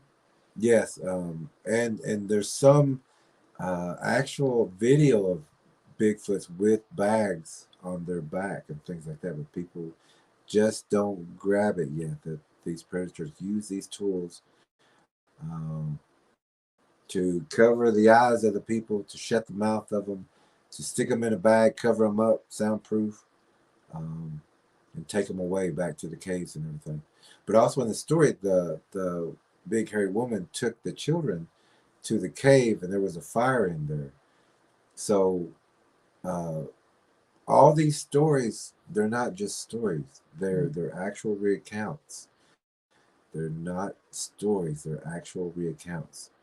And so That used to not get covered up by the authorities, but now they do, and that's a problem. now all this true information is being covered up. But also now I would like to ask Tracker E to also explain um, a little more detail of what this picture is about. Okay. This is by our tracker in the far north. This is the cave where there was a young lady that was actually the daughter of a friend of his, and she disappeared. And the local authorities wouldn't go look for her for the 24-hour waiting period, and this was unacceptable to him. And he knew the area very well, and he's also a tracker. This is what he does, and he also knows the predators that are there, and that there were 8 very recent deaths because of these predators. So he went to look for the girl and found her in that cave, and she was 150 yards into the cave, and she was naked, and she had he broke protocol. He got a hold of us and let us know that she had black shit all in her eyes, and he had never seen that before. And but he remembered it from the story that we had uh, relayed to him. Of that's one of the methods that they use. And also, when we talk about the thunderstorms and things like that, how they sometimes will be in areas where these things are. When he called us, we could, there a terrible storm blew in too. And this was also during the blood moon, right? It was the Summer solstice. summer solstice. Yeah. Yeah, It was just a terrible situation. And thank God that he also has discernment and spiritual protection. And he did get her out of there. Um, but he knew the things to look for. But on the far side of that story, his dog had to be put down because they did end up following him back home, and they killed a couple of his cats, and they hurt his dog so badly it had to be put down. And he's still dealing with some of the things from that, but he is a guest that will be coming on this show. He's been on here before, and can't wait to have him back again. But truly a decent person, and we're very thankful that he's out there in the far north with the teams that he works with, and paying attention to things like this. And he does call and ask us when he runs into something that he's not seen before. Um, and so far, every question that he has had, we have talked about in the DVD. But the DVD is, as far as we know, it is still not yet to him. And well, we actually haven't heard from him. Yeah, but as of then, it should have been there by as the last time we talked to him. Let us know.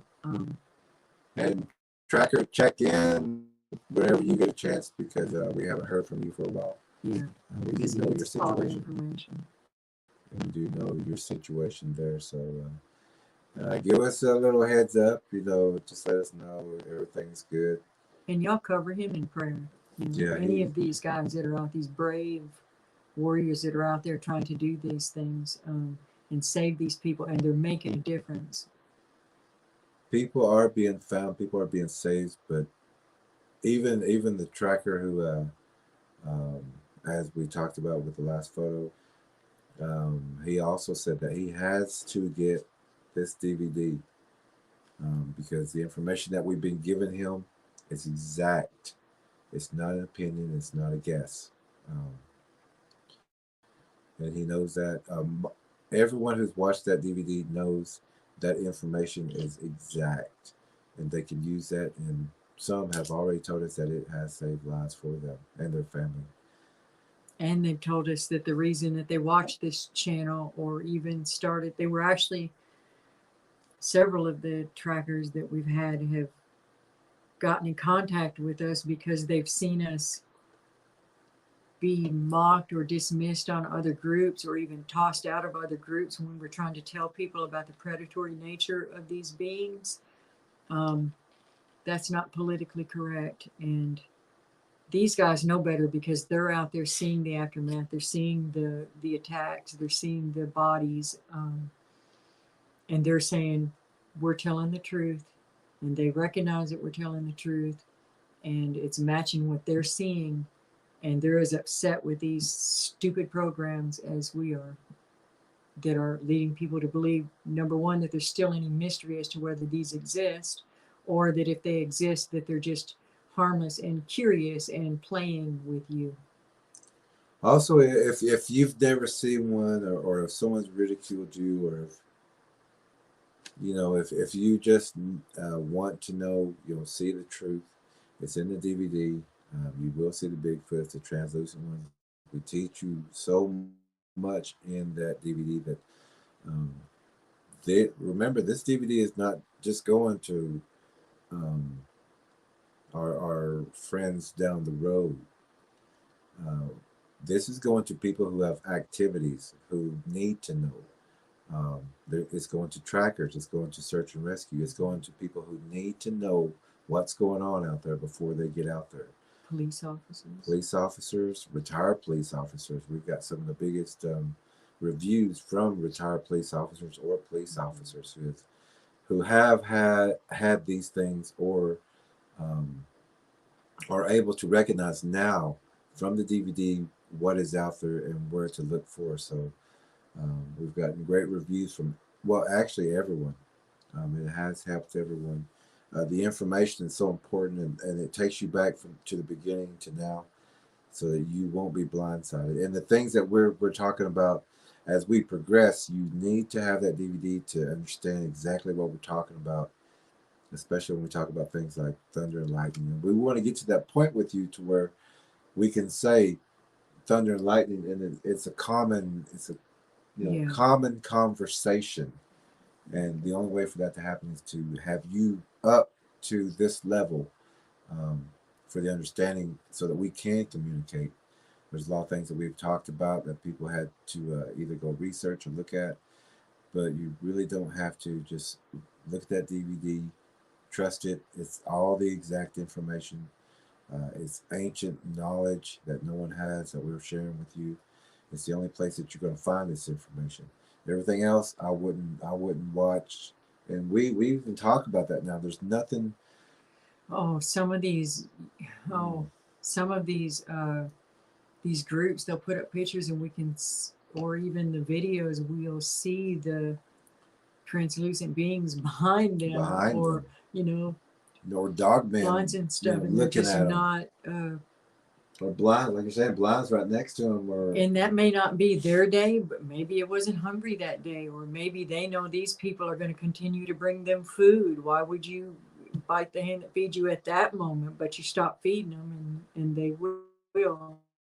Um, bite these that people hand are that feeds them.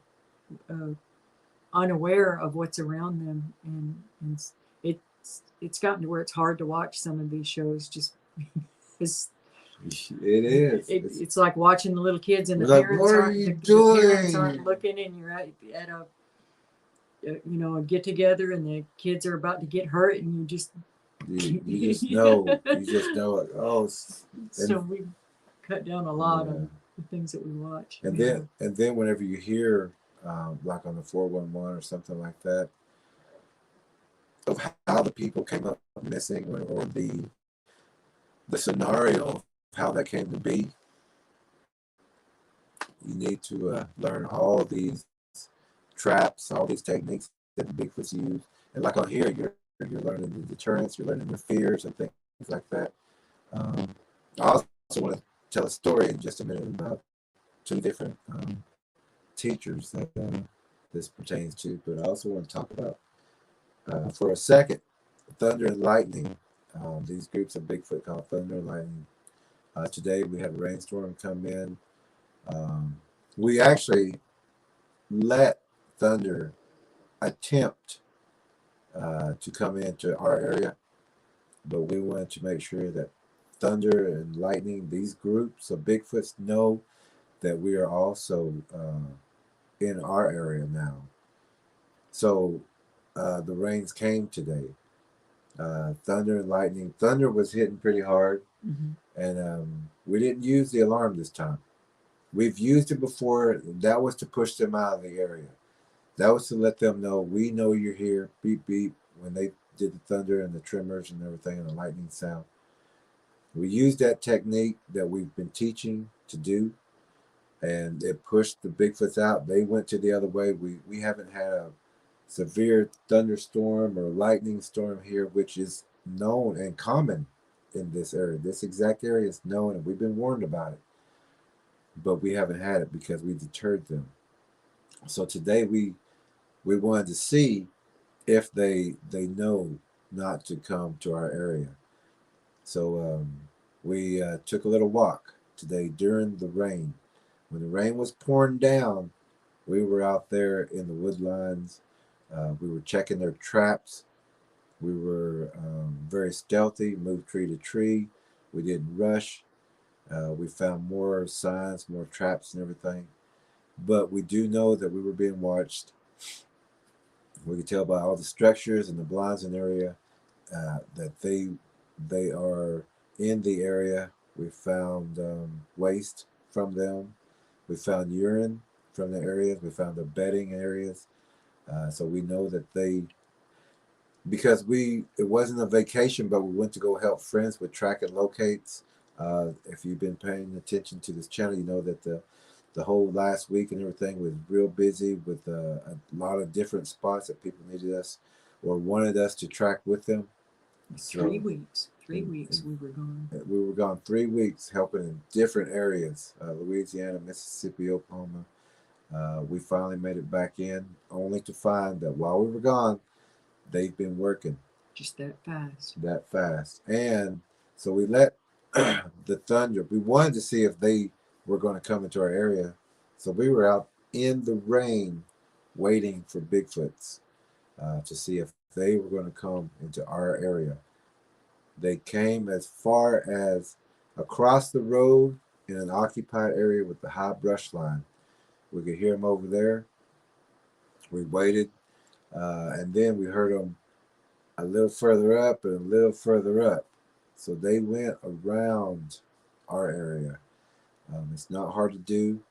They don't want to be exposed. That's one of the fears, the fear of exposure, which also is the fear of being found out and the loss of their prey. So they don't want us exposing them, so they avoid us. And but they will sneak back in and try to rebuild and reset another trap if you went out of the area, or if they know your locations, or if they know that you hadn't been out in that wood line in a while. They're going to try to build back up on you. So be very aware of that. So, Thunder and Lightning didn't come here today. We were outside waiting on them in the rain. We wanted them to know it doesn't matter if it's raining, snowing, summer blazing heat, the coldest day, the moist day or night. We're out there. We're protecting our area, and don't come in our area. Um, there's plenty of other places that people need to be doing this and using the same techniques, getting the DVD, learning all this so that you can not only protect you, your family, and your friends, but your neighborhoods, even your counties, even your entire states. You can, if everyone knew these techniques, what to look for, and all the information from the DVD, everyone would be safe, and we would all be warriors and ready. We need more warriors out there. We need y'all to be observant and aware and have this knowledge. Look at more pictures. Yeah. Okay. Um,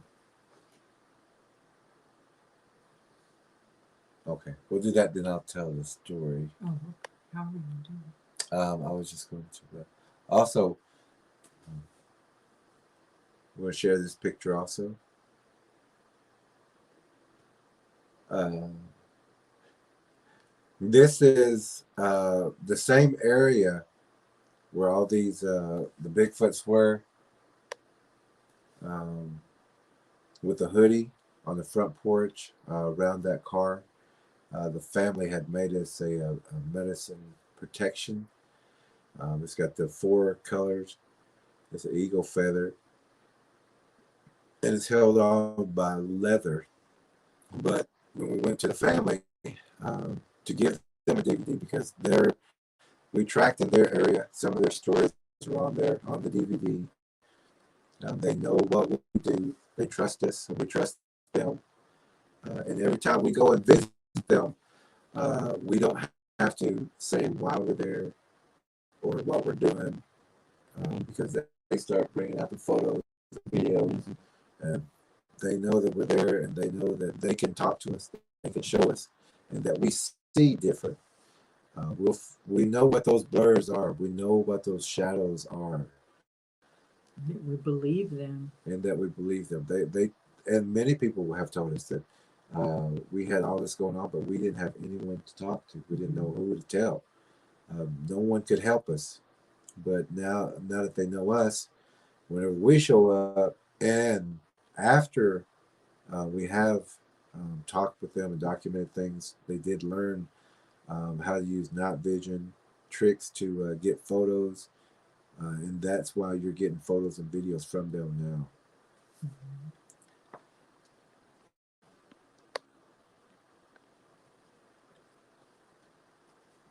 This is, you see those dark spots in there? Sitting down Mm-hmm. back against that tree, And there's also an eye shine to the left of that, and that's at Bernice's, or that's in Louisiana. Mm-hmm. Yes.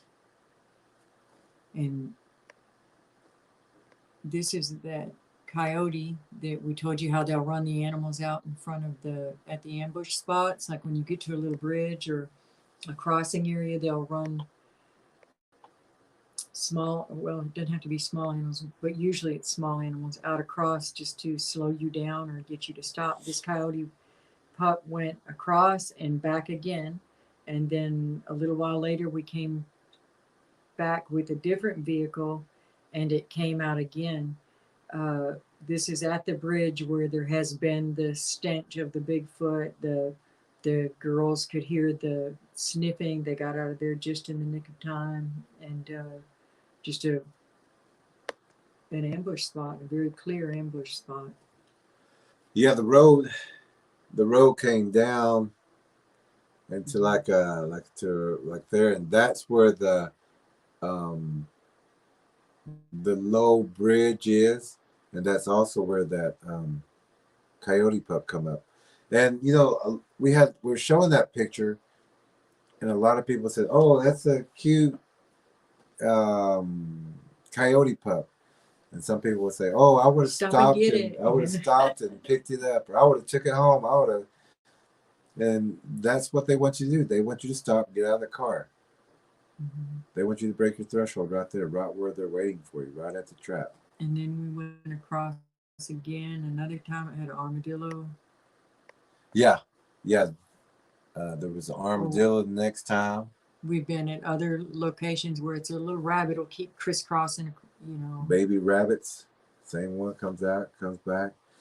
Who would not want to stop for a baby rabbit and pick it up and take it home? Right. And we've actually seen friends with rabbits holding them because they stopped and picked them up. Mm-hmm. Be very careful. Those little animals, it's not that they love you, it's that they're scared of Bigfoot, so they're just going to do. They're like, hey, I'll go with you. That's not, yeah. Just open that car door, I'll jump in, let's get out of here. Yep, you know. Yep, take me, please. They'd rather jump in your car, and they will jump in your arms. They will say, I'll go with you, let's go. It seems that Bigfoot knows how to use your ego to feel that you're special, that these things can come by you, that they can use that against us. Yeah, and they do. Yeah. And I'm just going to go picture to picture right now. Yeah. So I don't have to try to, you know. This is where we just went with Steven. Or TrackerElla. Well, let's do more of the deterrents. Yeah. Let me see what this one is. That's the black masses. Oh, that's the homeowners in Louisiana. Can you see the eyes there in the upper half? That's a close up from some photos that they were taking. I believe she's in the comments, so I'm sure she's going to fill in at least even at the end, maybe. But this is one of the creepy dark. We caught it on night vision, and this was over at that bridge too. This was during the day, I think. Was this across the street? Yeah, right at that bridge, right at that spot that we're talking about. And I think if we lean over, you can probably see your face over there. Okay. Hey, that's good. We don't need that. Oh. But our friend in Louisiana, family now, we were with them, and they know that we can see that we know what to look for, so they can send these pictures in to us and share them with us. But you know, I would say in quotes, you know, a normal person would not be looking into the shadows, would not be looking into that darkness to see these things. So we do appreciate them sending in all this information. They're catching all kinds of stuff now. Now they've got the tools. They know what to do, and they're just very sensitive. They're very aware of their surroundings. They just needed a few pointers, really. And the family actually just needed to see with the night vision on that night. They just needed to see. And they were a bit horrified by what they were seeing. They suspected, but they got to see then. I want to try to see if I can find.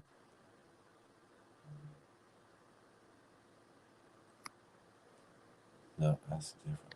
Well, that's a one of the ugly ones. I'm sure you'll enjoy that. Yeah, face. you can add You there. can see the teeth and the green eyes on that one. We just heard a story yesterday about someone seeing the green eye.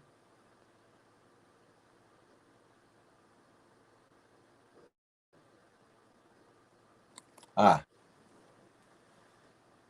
Now, this is the confirmation also. These are multiple Bigfoots in the Louisiana area that we went to do a track and locate for some friends. And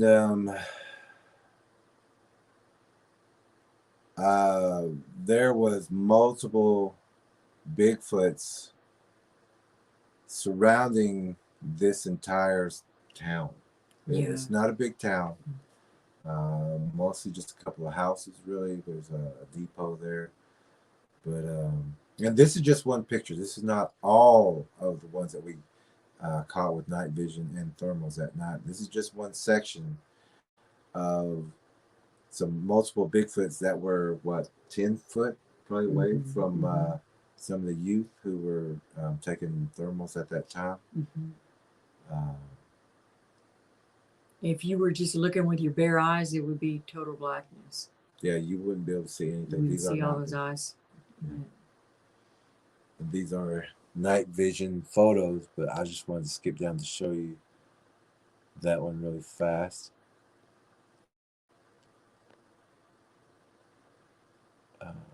But I do want to also talk about this one real fast, if TrackerElla would. This we found out at a Choctaw tribute to those who have been lost by COVID, some way related to COVID. So there's a giant cross there, and then a little pier, a peninsula. So there's a waterway all the way around, a little roadside park. And we found this hook down by the pier, laying right there near where we also found a giant cave that had been dug out underneath the pier. So the Bigfoot can use the hooks like that. They would just snatch you. You would never even know. Someone wouldn't even have to see. It would, just these tools are left laying next to all these ambush spots. So you start keeping your eye out for that. You'll find if the person did get tugged under there, people would automatically assume an alligator got them or something like that. And alligators are getting blamed for what some of these things are doing. And the hook is hardened. Just another weapon, very, very strong. Just grab somebody. Just conveniently located to tug them under. So sometimes when you hear somebody got snatched by an undertow or something, it may not always be the case.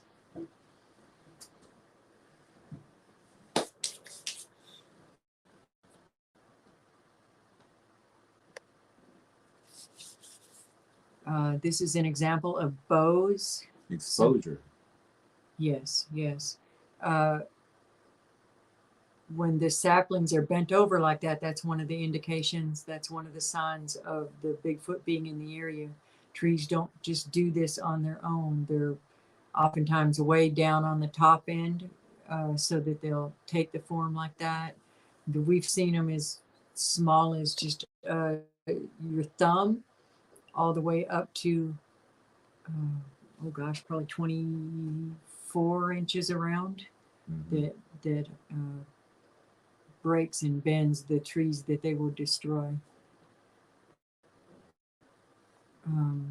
This one was, if it weren't such an alarming thing, it would be a magnificent structure. The other side was just like this. It created a giant dome as big as a circus tent, and coming from all the directions around, probably 15, 18 feet off the ground. We didn't have a way to measure that, but we found this right outside of Antlers, Oklahoma, a daycare.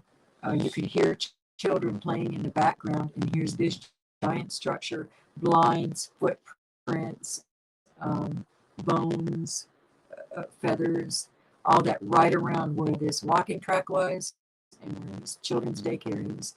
This is why we made the DVD, and this is why we're trying to drill home to y'all that these things have advanced into the communities and you need to be paying attention. And nobody had a clue to what No, that was going on. no. And they still don't. Mm-mm. But also, where this next picture we're going to talk about, but the bow that you're going to see in here, every bow, like if it's a rabbit, that little bend, that little bow is going to be for a rabbit. Say it's a dog, it's going to be a little bit bigger bow. For a deer, it's going to be a little bit bigger bow.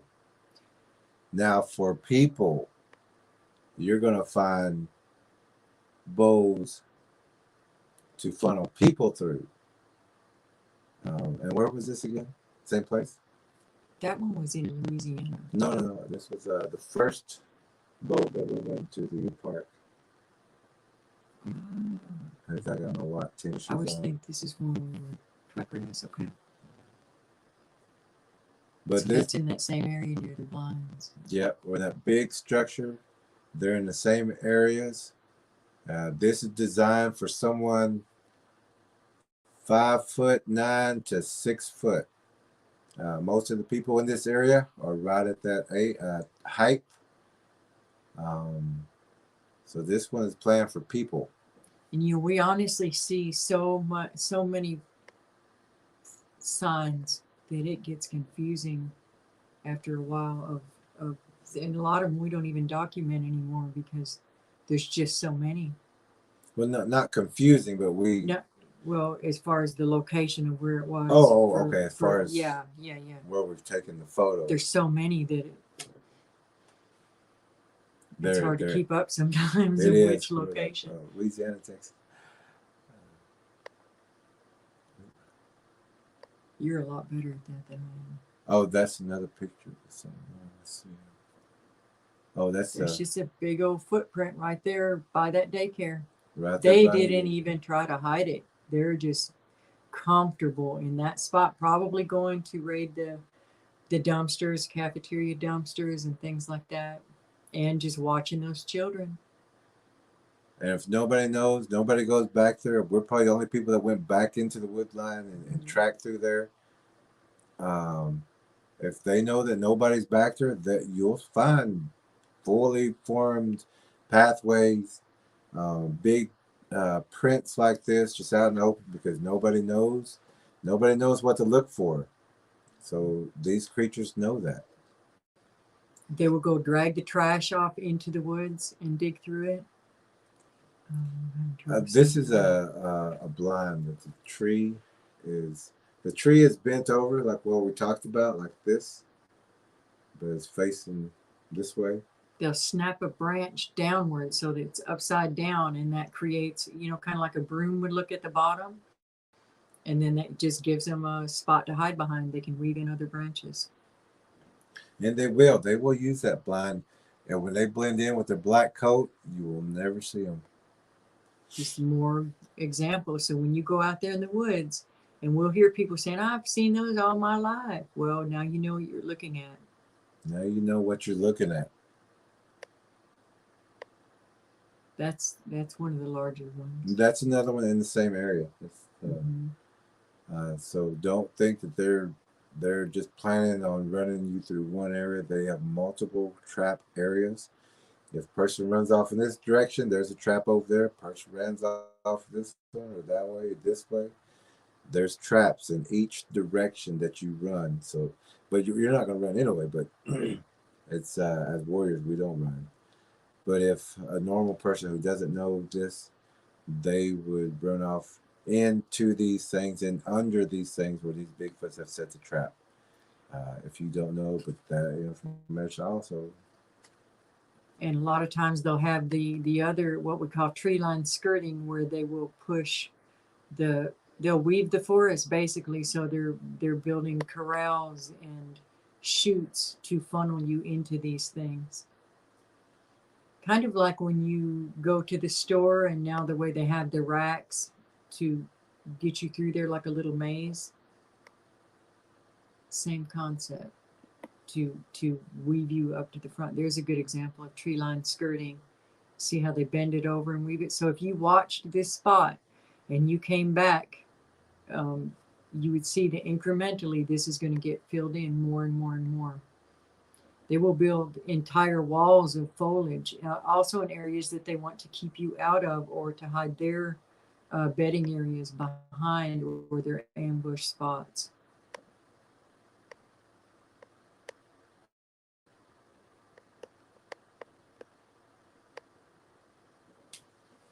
Just more weaving of the forest. Yep, they're behind that.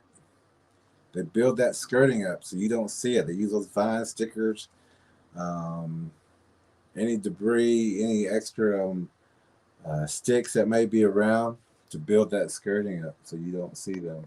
They will also even use trash and things like that. If it's laying down, they might have it woven up into the old mattresses out there, even old refrigerator they'll hide behind. They will burrow down or wallow out a hole so that they can lay down even lower behind that stuff. They will dig caves underneath the tree stumps, the fallen trees. This is a picture of when we were tracking with a friend in Colorado. But this is one of their ambush spots. I'm sure you can't see me, but I'm TrackerElla taking this picture, and I'm actually sitting right in that ambush spot. But unless you know what you're looking for, you would have walked right up on me. So now think if they're translucent, or when they're just have that long, shaggy hair that looks like everything around. It looks like dead pine needles or branches and bark and dirt. Or even a dark Bigfoot you wouldn't see right there. More blinds. And bows. I mean, more bows. We call them bows or arches, bends.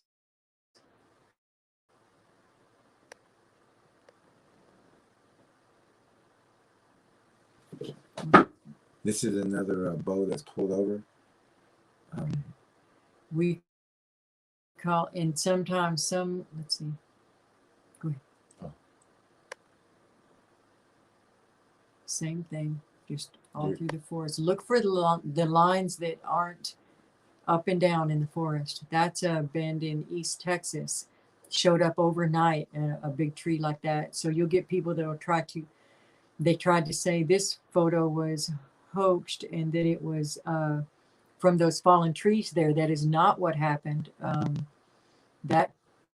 Those trees had been laying there, and that tree got bent overnight, and there were a lot of blinds built around that area. That was just when they were beginning to move within 50 yards of the house. Before it was through, they had blinds and snares all the way around the children's play area, and were beginning to tunnel, had gone under the house, it was a creek that serpentined all the way around on 3 sides of that property, and they had 3 trees knocked down all the way around to put blinds. Extremely active area, and within a mile of there was a boneyard or a killing field as large as a football field. Bones everywhere.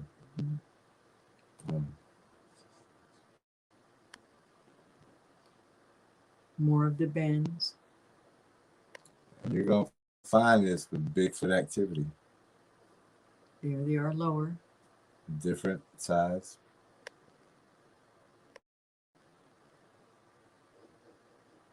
This was a real small one, like for a rabbit.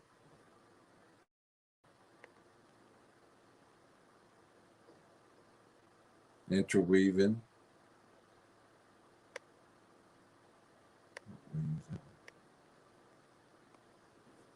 That's just one of the predators. They do not all look the same, and they do not all look like Chewbacca. As you can see, this one has very, very sharp jagged teeth.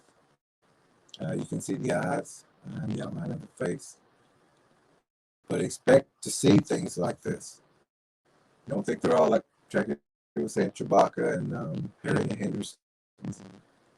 There are some very vicious looking Bigfoots out there, but also remember that's the way this thing is supposed to look. It's not frightening to another creature like this. It's only frightening to people who do not know about these things or are not prepared to see something like this. Out in the middle of the forest at nighttime, around a camp area or something. Or even looking through your window. Now these kind right here, they get to hunt during after the full moon to the new moon, to that where it's real dark, that dark time of no light. These kind get to hunt at that time because of their gruesomeness, I guess you would say, as far as what the other Bigfoots would say is acceptable as a decoy. Now, the decoy is going to look like that Harry and Henderson's or the furry Chewbacca one, but these guys right here, they stay in the background. They stay in the darkness until it's dark, and then they can come up and do the hunting.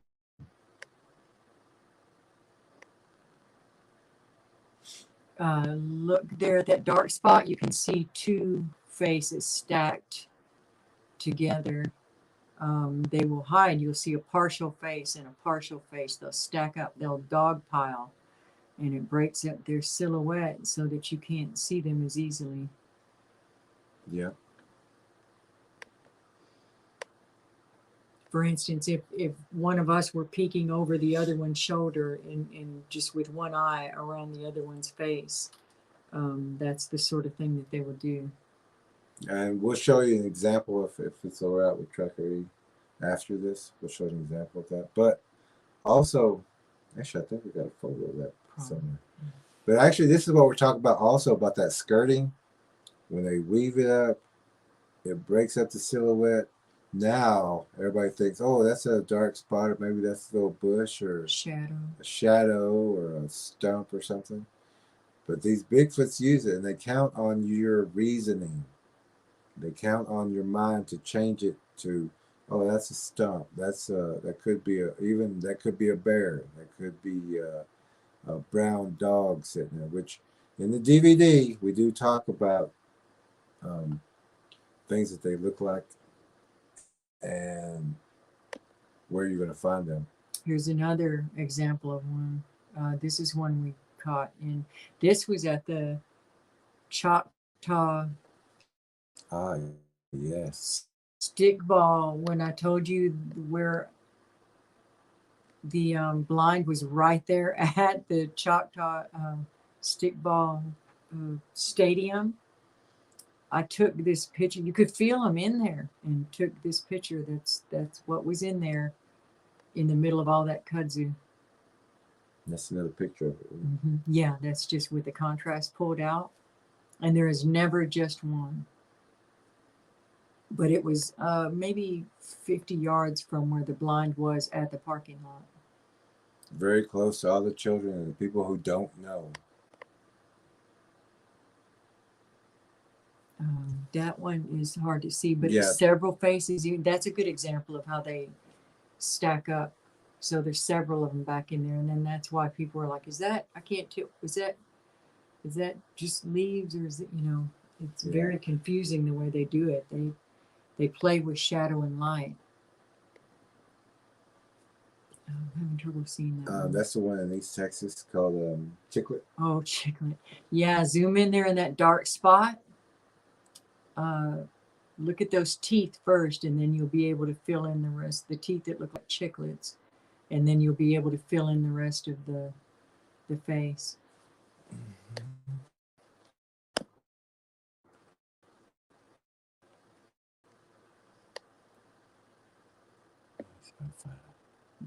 That's the one that's more. It almost has a fox. Yeah, that's kind of tilted sideways. You'll see right in the very center of the eyes and the nose is kind of tilted sideways. Just another mutation. Another mutation.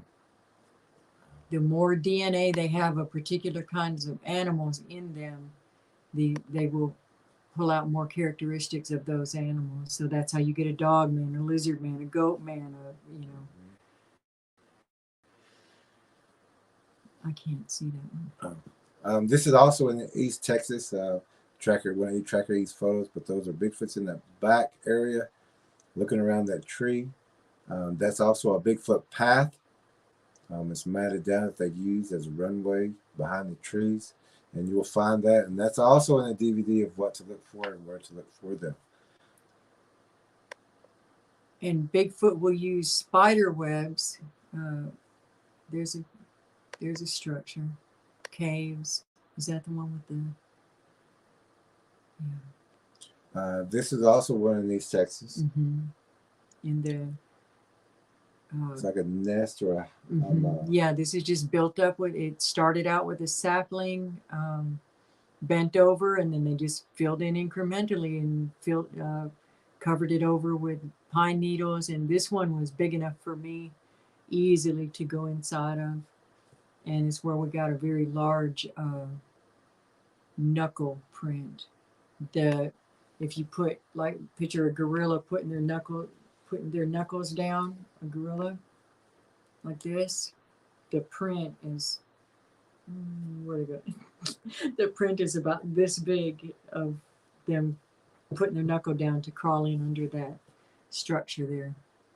That was actually one of the first structures. That was the first good structure I ever found. Just another structure. It's the same patterns over and over. This is the cave at Tom's, one of underneath the tree. No further out. Same kind of things. They will burrow the creek banks too. You have to watch those. They're very crafty there. They will place them in a way that you will only see it if you're coming from a certain direction. It was the same way with that cave in East Texas too. I had crisscrossed over that area so many times, and I only saw it when I turned around and came at it from one angle. So you could be walking right past them and never know. And have. Oh, yeah.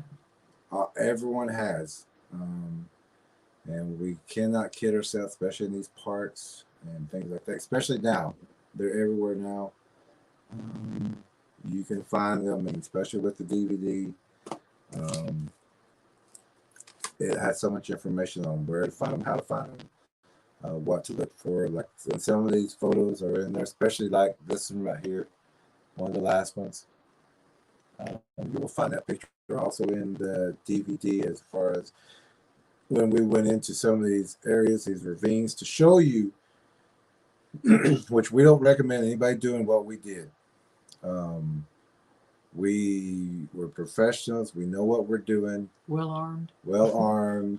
And we know the protocols. We know what we're doing before we go into these places. We're not just ordinary people, and we're not ordinary trackers. We look for certain things and different things that people don't even know what to look for. But that also is in the DVD. But that is one of the pictures of where, right before TrackerElla had located one of the biggest traps and caves in that area. It was right where we knew it would be. We just didn't expect it to be that big. And that's why I always say we don't recommend people doing what we do. But if you have the DVD, if you have this information, you will know where to look for them without having to go and look for them. We did all that work for you, so you will not have to go out in these dangerous situations and try to prove all this. The DVD with the Bigfoots on the DVD prove that they're real, that you don't have to go out and try to find them. Just show somebody the DVD. If they don't believe you, you'll see the translucent ones. But your information, your knowledge will jump as high as it possibly can right now with this information. And then, as other people have told us, knowing the DVD, seeing some of the older videos that we put out, everything makes sense. Even in history, everything makes sense. The last cave was from a landowner's property that had started missing a lot of livestock, and which we did find some bones out there also, but lots of sign, and he had no idea this cave was even out there. We found lots of fresh kill at that one also. Um, Well, what is also weird is our all of our videos that we was going to post is not up there right now. So currently, our videos, a couple of videos disappeared off this. We'll have to try to load them and find them again.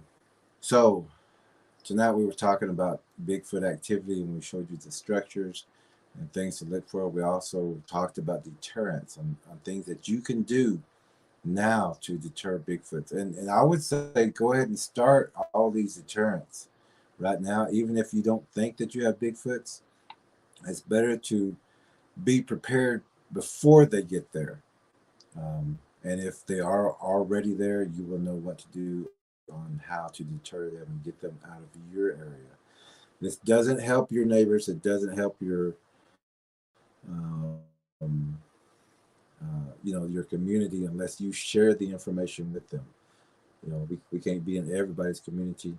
This is probably the fastest and easiest way we can do this to get information to you. So if you can, share it with your friends. Go ahead and throw some likes on there. But I was just going to say, get this information to your friends too, who may have Bigfoots in there, who may have seen Bigfoots, look through their windows, have knocked on their door, their house, or they've had that feeling. Get this information to them.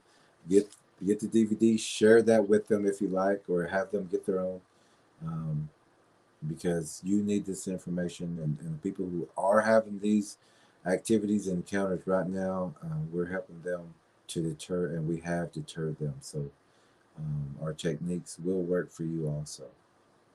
and help us fight back against the tide of all the. We are vastly outnumbered by the numbers of programs and shows that are teaching people, programming people. And I used to be one of those people to go out there whooping and tree knocking and making a lot of noise out there and just going around in all these structures and stuff and having no idea these things are all around them. And they're not taking it seriously about the danger of these things. They will say, well, I've been doing this for a long time. Nothing's ever happened. Well, it's not your day yet. There are spiritual laws that are in place where they're not allowed to attack completely yet. We do know of many attacks. Those people just aren't exposed to it. It doesn't mean it's not happening. They also know that there's people being raped and murdered out there, but just because it hasn't happened to them doesn't mean it's not out there happening. So if y'all could spread that information, there won't be so many missing 411 cases. Should we go ahead and start with comments? Yeah, we're going to go ahead and now read the comments. And we hope that everyone was paying attention and listening tonight. Remember, this is a channel for our trackers. And when we're talking to our trackers, we're not only talking to them, but we're also talking to you, people who are able to view this and listen in. Remember, this is not a channel where we appreciate conversations in the comments. And so if we see those, we'll bypass those. We had to delete some people in the past, and we don't want to do that because everyone needs this information. But we just don't want it to be a distraction or confusing for the people that are trying. It's like passing notes in class is basically what it is. But we'll catch up on the comments at the end. Yeah, and there's been people that told us they're not the ones writing in the chat or in the comments. They're the ones paying attention or listening, and they also don't appreciate too much of the side stories and things like that. And we have told people before that if you do want to do that, there's other Bigfoot channels that don't mind talking about Coca-Cola cans and mom's bean pie and things like that. So, but just the perspective we're coming to or from is we're running out of time to prepare for these things. and we just take it very, very serious. And we do catch up at the end, but during it's basically a class. So during the class, try not to disrupt. Yes. Matthew says, and drill 4 stake holes and drive 18-inch hook stakes into the ground under every window of my home and hide with a thin layer of mulch or topsoil. I also pour bleach all around my entire home and throw mothballs. I'm guessing, yes, mothballs along with very bright motion detector LED lights on every corner of my home, along with cameras with audio. And the audio is better than video. I can hear bugs and friends that are whispering. Yes, that's excellent. That's excellent, Matthew. Very well done. You'll have to let us know if that's that one before.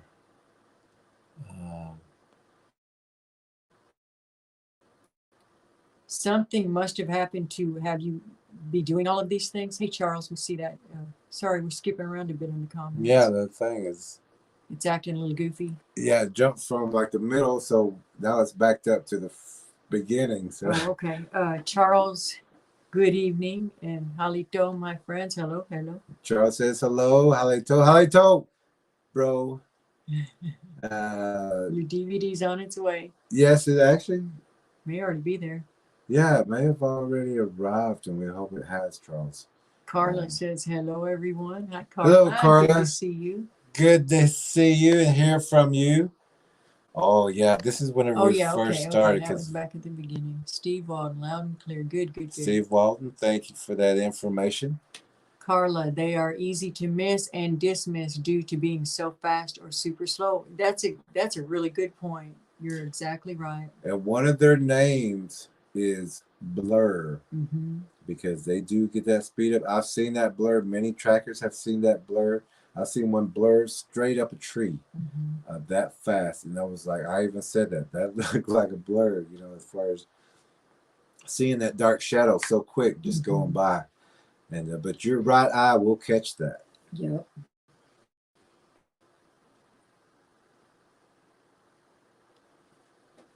And Charles was saying that the audio works. Carla says the Bigfoot are more likely to show themselves to a child. You are 100% correct. 100% child is correct. More likely to notice. Yes, Carla, they will, and they do that. And whenever the parents don't trust the children or listen to the children after that just helps the Bigfoot get closer. Matthew says, hello, Jerry and Tracker E from Matthew and Melissa from Pittsburgh. Good to see you again. Good Matthew and Melissa. And so glad that you take this serious and that you're so well prepared around it. That's wonderful. How long can Bigfoot hold its breath underwater for ambushes? Actually, they don't really have to go. Now, they'll go underwater if they're trying to get to a boat or get to where you're swimming and pull you down. They can outlast you or the victim. But mostly with the ambushes, they're going to be underneath that vegetation that's hanging over the water in that dark area. They're going to be translucent, which they will look like a watery haze or a crystallized look. Where the bank kind of bends over and the water just right there, they'll dig caves from the tree back here. The cave goes all the way to the bank, and they'll be looking through these little holes just underneath the bank, they can come out and they can pull in. And when it collapses from the inside, so it can become watertight and seal itself again. So look for them in the banks and under the brush in the dark areas. They will be there in the crystallized look. Take a picture of that area when you get there. Blow it up. If you got to, take multiple. Blow it up to see if you see any color discoloration, eyes, or eye shine. And I would also say with the lung capacity that they have, and they have more organs than we do, just think how much they can belt it out so they can hold their breath a whole lot longer than we can. Yeah, and their calls and their yells, you'll hear that lung capacity. But it doesn't take much for an ambush, they will wait at the banks or in those dark areas. That's their ambush. They're waiting for that. And once they see like the boaters get into the boat in that small little flat bottom, they'll go underwater. And we had reports on this that they were coming out to turn these boats over.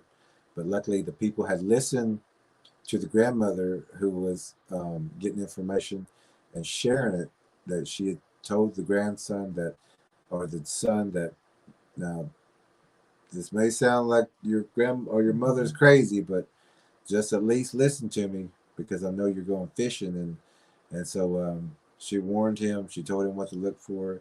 She said, please take a weapon with you if you're going to be out on there, because it is a hot spot for that area for Bigfoot activity. When he went out there, the Bigfoots did try to swim underneath the water to their boat. They recognized it because they were told about this. They fired into the water. The shadow turned around, moved back to the embankment, and when it got to the bank to where it could be visibly seen, they could see it, and they shot again. They do think that they hit it as it ran into the brush. But all this information we're telling you is true and exact. There is an increase in waterside attacks. They will chase you into the water and keep you so tired you can't swim. They will pull you under the water. They will capsize your boat. And they can even they will hide their food underwater like an alligator does. And a lot of attacks are blamed on other animals that these things are doing. Matthew says, as far as deterrents go for my home, I got pressure treated plywood that I cut to 3x2 sections that I screw 4-inch coarse drywall screws every 3 inches apart throughout the whole board, then flip over. That's fantastic. And you may end up wanting to come on the show sometime because we're sounds like you got activity. Yeah, for you to go to take it that seriously, something's going on there. So we'd love to hear about that. And there's Charles. Matthew, hold your questions for later. We got some self-policing going on. All right, thank you, Charles. But Matthew understands now, so we'll get to it. Just y'all understand that we can't answer your questions till the end. Jerry wants us to listen and learn. Thank you, Charles. Yes, thank you, Charles, for that.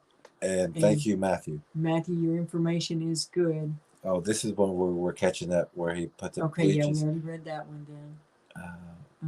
With the mothballs and the bleach. These are all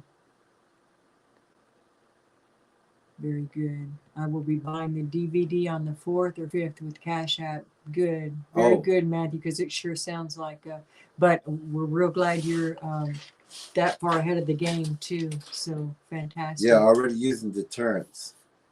It's he's fixing to put it up.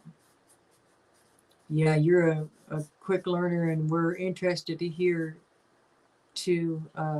If you want to come on the show, let us know when we get the rest of the equipment going. And that's for the Cashapp app that we just we're using now. And it's Blu-ray only. Blu-ray only.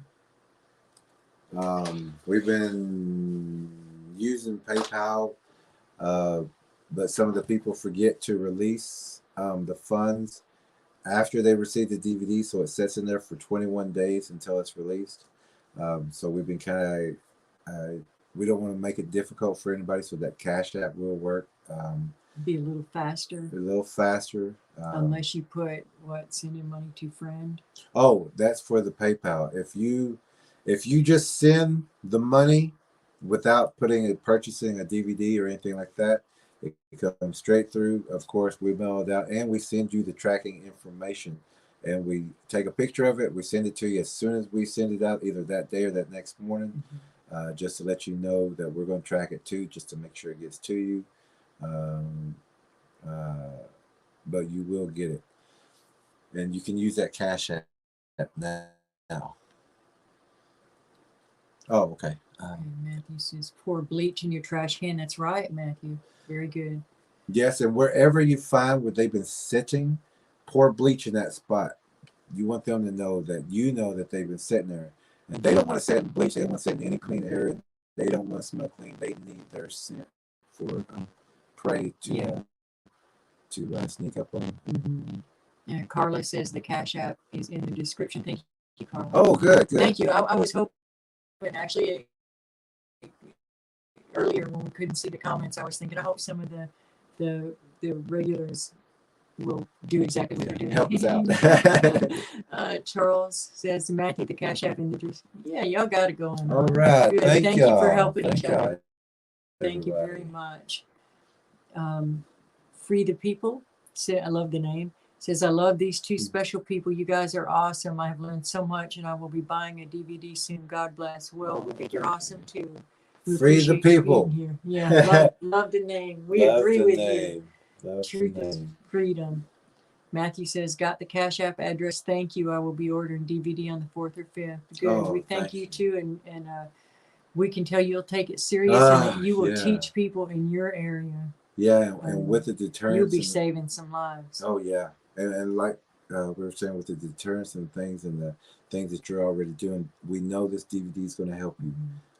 You're going to see things and hear things in there that you probably hadn't thought of, or you're going to learn the truth about the origin, so you don't mistake any time that there's such thing as a good predator. Oh man, today there was on a group, this guy talks about seeing the red eyes, the shining red eyes, 9 foot 11 inches, I think it said, off. Maybe the numbers aren't right, but very tall window looking into his window, and he's not concerned. And I'm trying to tell him once it's to that point, they're looking direct, they're focused in on you with the red eyes, which are very aggressive. And he's just had knee surgery, and I'm coming on as a commenter in the group trying to say, this is, you're in a vulnerable situation, be very careful, and and then there's another lady coming in behind me saying, don't let these people try to scare you. It's obvious if it was Bigfoot and it wanted to hurt you, it would. And this is what we're fighting against. So we're so thankful for you guys to learn and get the news out there, because this man is in a very vulnerable situation and doesn't even realize it. And then he came back and said something like, for 5 years they've been out here and haven't bothered me or anything, but they've been looking in your window with their red eyes for 5 years. And I don't think the lady that thinks I was just trying to fear monger has ever really seen one either, or seen the things that we've seen as far as the knowing about the deaths, or seeing the evidence of the claws, of the rips and the tears and the destruction that these things can do. People like that lady are going to get others hurt. So then when I came back and told him that, well, okay, you've been warned, I'll move on. I'm not going to pound anybody's head, but I wouldn't feel right if I didn't try to warn. Then he comes back and says something like, I have more stories, but my friend's farm, he feels like he's being stalked and attacked, or my friend's farm is being attacked. And I'm like, well, so that's what I'm trying to say. And the person who commented on that, tell him, don't worry about it. He's saying they're around here. They're attacking my neighbors. They're looking in my window. I know they're here. But then you have another commenter say, oh, they're just playing with you. Don't worry about it. Don't be, but we're saying, take your precautions, learn everything you can about this predator, make your own decisions up. Don't let somebody on Facebook or a comment section deter you from finding and getting all the information that's very vital to you. And if you've not seen them, then why are you telling somebody else not to worry? That's just stupid. That's just like people dealing with the spiritual warfare, the paranormal type stuff, dismissing it and saying, oh, a ghost can't hurt you. Well, wrong. Or demons can't hurt you. Wrong. You don't know what you're talking about. Stop. Just shut your mouth until you learn. Yeah, because it's too serious. The consequences are too serious. Yeah. We're not just trying to gripe for no reason, Okay. And we don't like griping. SMA mommy. No, I think Carla, the first one. Oh, Carla, sorry about that. I wonder if using strong black light would reveal translucent ones. Yes. translucent ones can be seen with the black light, but not It many, doesn't go out very far. not many people have a. But you can use it inside your house. Definitely, you can use it inside your house, but don't expect a small black light because they don't make black lights that big. Projector. At least for the public, they would for the military or something. But black light can help you. You can see the translucent with a black light. You can see the hair with a black light. You can see even scorpions and things like that with a black light. It is useful, so get your black light and use it in your home. You can see, especially the eyes. You can really catch the eyes and the teeth with that, and the claws.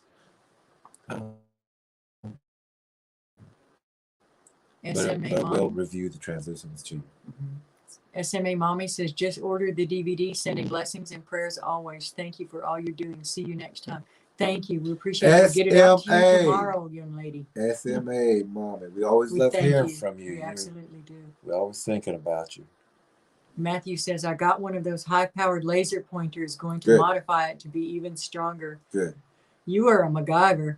If the Bigfoot is hiding in one of those dark spots in tree, I wonder if I can burn its eyes. What do you think? Yes, you can. Also, in the DVD, we're going to show you exactly what you're doing right there using that laser.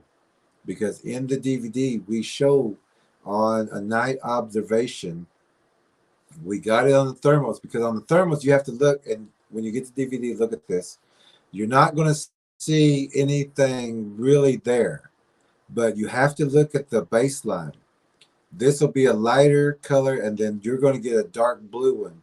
And what we did was once we seen that dark patch like that, we knew something was there, and then we just followed the outline up. It's very hard to see, but in the DVD, you're going to see that we were using a laser pointer also whenever we could not see them.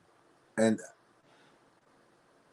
during the night observation, it's completely dark. We couldn't see this far in front of us. We had to use the thermals and the night vision. And plus, we were sharing that so everyone had a chance to see what was out there. But in that one section, we're using that laser pointer 2 or 3 times on the translucent ones. But you're going to see that laser pointer, that laser come in, and it's going to like start hitting something right there. I mean, you're going to see it go through everything until it gets to that point, and then you're going to see that light shooting up in different directions. It's not going through anymore. It's hitting. A wall. It's like, yeah, and you're going to see that. And that's part of the translucency, but also further in the DVD, we do show you the translucent ones, what they look like, and also some of their techniques. That's a good idea, though, Matthew. And yeah, burn their eyes out. Don't take that vision away from them. Danetta, how you doing, Danetta? Danetta says, lots of faces looking in bricks behind you. Yeah, we've got to be doing our own cleaning. We're just getting back, really. We're doing our areas outside. We're going to be doing this whole house again. We know what you're talking about. We found the oddity the other day. I think there was a knock or something. So we know we know what to do. And we thank you for looking out for us. But we thank you for looking over our shoulder. Yes. You got our back, and we thank you for that. Also, Charge, you got our back. He always reminds us to watch our 6, which is behind us. You're right. Thank you for that. Charles says, I really wish I had this information 48 years ago during Tracker E. Me too. Yeah, and we will get with you, Charles. We wanted to talk about that story that you're talking about. And yes, if we had this information to you at that time, the situation would have been a little different because you would have knew already what to look for, the translucency and that they can, and where they would be hiding around that fishing, boating, or swimming area. And thank you, Charles, for ordering that and the conversations that we had through the messages.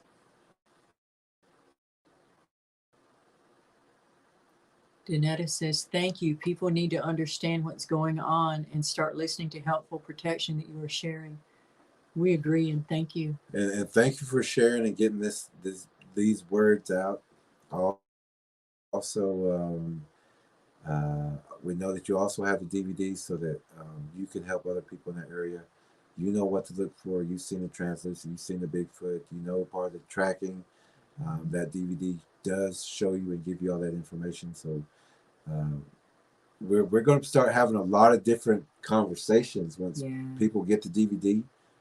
Then we're just going to fly. I mean, once everybody gets on the same page, on the same wavelength, the same path, and the truth is right there with us all.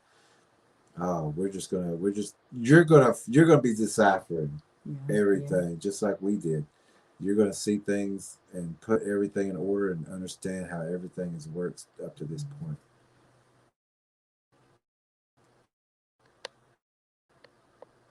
Matthew says, I'm going to start in monthly budget and start in September sending monthly donation to help you with getting cameras and equipment.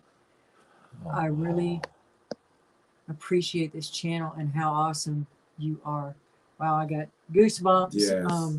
We thank you for that. You know, we don't talk about it a lot, but yeah, we're looking for more. We don't ever charge for any tracking services or anything like that. So we really appreciate that. The only thing we've sold is DVD and vending booth. And that money, the money that comes in from the DVDs, we use that for gas to go help people. To go help people. Yeah, we never charge for anything like that. And we don't charge for tracking for missing people. We're always ready to go. There was a missing person the other day. We don't know everything about it because this one's a little fishy, but we actually did not have the funds to get there to help track. But apparently, we were told she was found. But then again, when we went back to that site, that poster had been pulled down. So this is a little fishy on what happened. He's known in the past of. Yes. I've known in the past where missing people has had flyers that they had been found, but I'm also working in missing and murdered, so I track, certain things down that people had asked me to track down, which they also asked us to look into this case.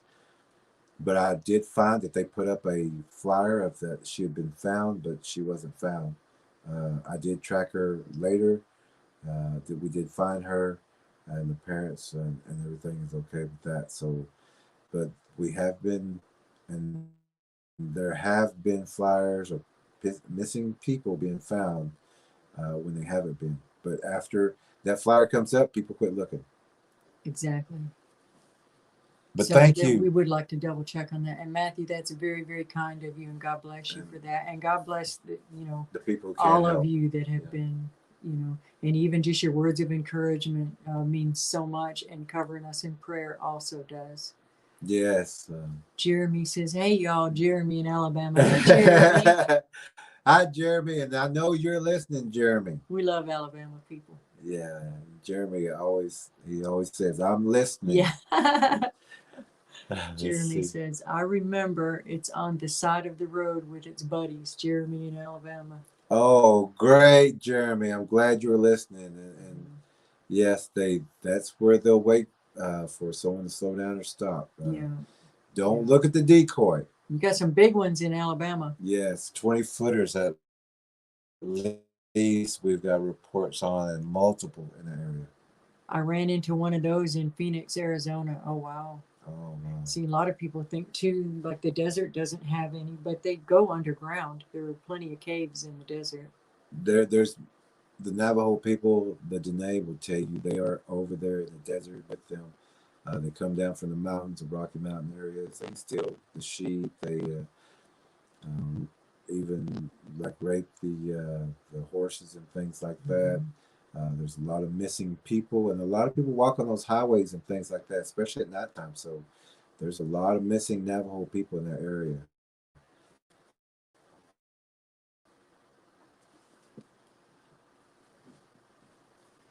Jerry, you was talking, Matthew says, Jerry, you was talking about walking your grounds. I mark my territory with my urine on corners of the property. Do you think that's okay? No, don't mark it with your urine. They'll take that as a challenge. And that's also what animals do.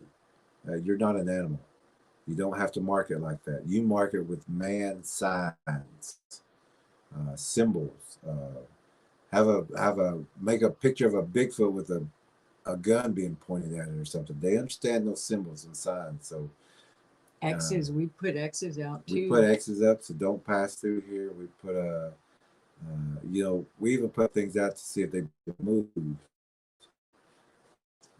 We lay traps. We wreck the yard so that we can see if they came into the yard or areas like that. Mm-hmm. But that is one of the things. Don't leave urine out there. Don't leave any food out there. They will actually go and smell your urine. They'll roll in it. They want to know what you've been eating. They can smell what you've been eating. But do walk your property line also, and you can pray if you're a praying person. Yeah. Pray over your property line. Pray over your property line. And the Bigfoots will listen to you. Also, if you're praying like that, they know Jesus. I can't be around here either. They know that word. They know those symbols, that cross symbol. I do know of one man whose brother peed on a tree in a forest, and this man was from Pakistan, and he peed on a tree, and it was the wrong tree because this had what he called a jinn, which we would call a demon, living in that tree or near that tree, and they took great offense to that, and the man ended up in a mental institution. It took a long time for them to be able to break that off of him. What happened there? It was a heartbreaking story, and it all started with him just urinating on a tree. And even in your urination, like say you're eating catfish or tuna or something, even your urination, you will have that scent. If you're eating hamburgers, you're going to have that scent in your urine, and that's still a food scent to a predator. They will still use that. You'll see cats roll around in urine if they find it. Dogs will roll around in it. Bigfoots will roll around it. Any predator will do that. It's also they'll come after your sewer pipes. Yep, they'll come. Yeah, if your houses are on blocks or the trailer house or something like that, they will go underneath. They will take your sewer lines and smell it, and they will even eat from it because it's still food for them. And RVs, a lot of people with their RVs. Yep, RVs. This will happen with RVs and things like that, mobile homes and things.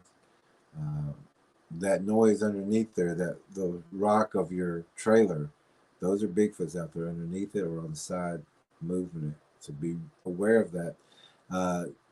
Like TrackerElla was saying, she would blame the dog, but it wasn't the dog. It was Bigfoots going underneath there. So be aware. Lay your traps, underneath your vehicles or underneath your windows and porches during the day, so that you can check them the next day. Especially if you hear a knock or something bumps the building or something, you laid that trap, go out there and find that bump because they were close enough to bump it, so they will leave tracks.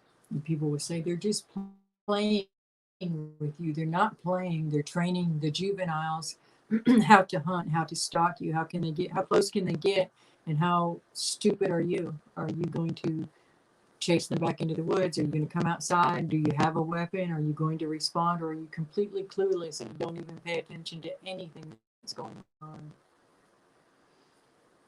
Jeremy says it's thundering here right now. Okay, beep, beep. Use your deterrents. Let them know that you know it's Bigfoots. Now remember, when you hear thunder, it's going to be up high. Now, if it's Bigfoots, you're going to hear it ground level. If it's Bigfoots, you're going to hear that lightning ground level. There is a difference. You're going to see lightning in the sky. That's lightning. Real. But if you hear it on the ground with just a little flash and loud thunder or a loud lightning, those are Bigfoot groups. If you hear that thunder in the sky, that's thunder up there. But if you hear it ground level or around the tops of the mountains, those are Bigfoots. Always remember that. Use your beeper, your car alarm every time you hear it.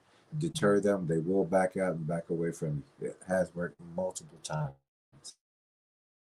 There is a spot in East Texas that you would hear thunder all the time, but the sky was blue, and it was also a spot where there's a lot of disorientation, and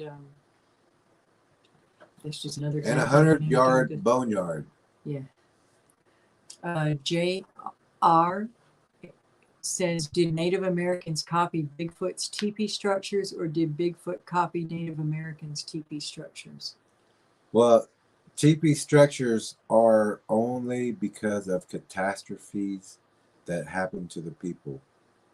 Before teepees and things like that, we had, and you'll look in history, that we had museums, buildings, places of education, and things like that, healing centers and things like that before Columbus came here. But the teepee structures, um, those came after the catastrophe, like we were saying. The only way we got a catastrophe is through either the Great Flood or these attacks. So I would say that, yeah, with the teepee structures, uh, that's kind of like a hand in hand kind of thing. Um, we were actually learning how to become better warriors because of these predators, and these predators were learning how to become better predators because of us. But we did use the teepees before Bigfoot, but that was as a covering, just for protection. But then they started picking it up and started building their blinds the way we were. Also, the tree signs, we use those first as markers. But Bigfoots do learn everything that we show them. You even teach them how to hunt your own family by using their names, waving to them, and things like that. So it pretty much went hand in hand, but of course, the Native Americans or the natives were here before Bigfoots. So anything that was used, we either had to learn because of the predator how to be a better warrior, or the predator learned to become a better predator by watching us. So it pretty much goes hand in hand, but we were always before, we were always the first. So anything after that, they picked up the rest. Good question. But good question, Jay. Matthew says, I posted this show on my Facebook page to spread the word. Everyone else should share this show too to their social media. Everyone subscribe and hit that like button. Let's help Jerry and Tracker. We appreciate that very much, because we have seen people get unsubscribed. Yes. I've been unsubscribed. We know that they're holding the view numbers down because Yeah. and subscription numbers down, because we'll see through other indications that they're ticking up, or people are saying or watching, but the numbers don't go up. Or we'll try to prove it ourselves and watch it and see if the number went up, but it don't, or it'll go up and roll back down. How does it do that? Yeah, it shouldn't take the amount off. Right. So we take that as confirmation. It's a truth-telling channel, and YouTube are not truth-telling people. And thank you, Matthew, for that again. Yes, very much. We would appreciate that. SMA Mommy says, looks like a squirrel's nest on the ground. That must have been with one of the photos. Oh. Yeah. Mm-hmm. And recognize them like that too. Charles says, Jerry and Tracker E, is there a way to hide our body energy output from the Bigfoot? Yes, you can use the mind protection technique, and that is in the DVD, but also it's to protect your mind, but it also protects your body. This will also stop the mind speak, the connection with the predators that are trying to communicate with you. And you have to program your body before you use this technique to continue to do what you need to do, whether it's get back to your car, get back to your house, or even to raise that weapon and take a shot. But once you tell your body what to do, you put your mind protection technique up, which is not to think about the past, the present, or the future, and to stop the internal dialogue. Don't talk to yourself in there. You have to go completely, as you would say, blank. That forms that barrier of nothing getting in, because nothing is projected on that screen that you're leaving there. It's a blank screen, and whenever they project fear, it's going to go back to them. They will back away from you because the fear that they're projecting to you is going back to them. When they're projecting gore and being tore up and being killed, that's being projected back to them, and they back out of that because they're like, this guy's projecting all this at me, but it's actually them projecting back to themselves. So, but use that mind protection technique. It will seal you.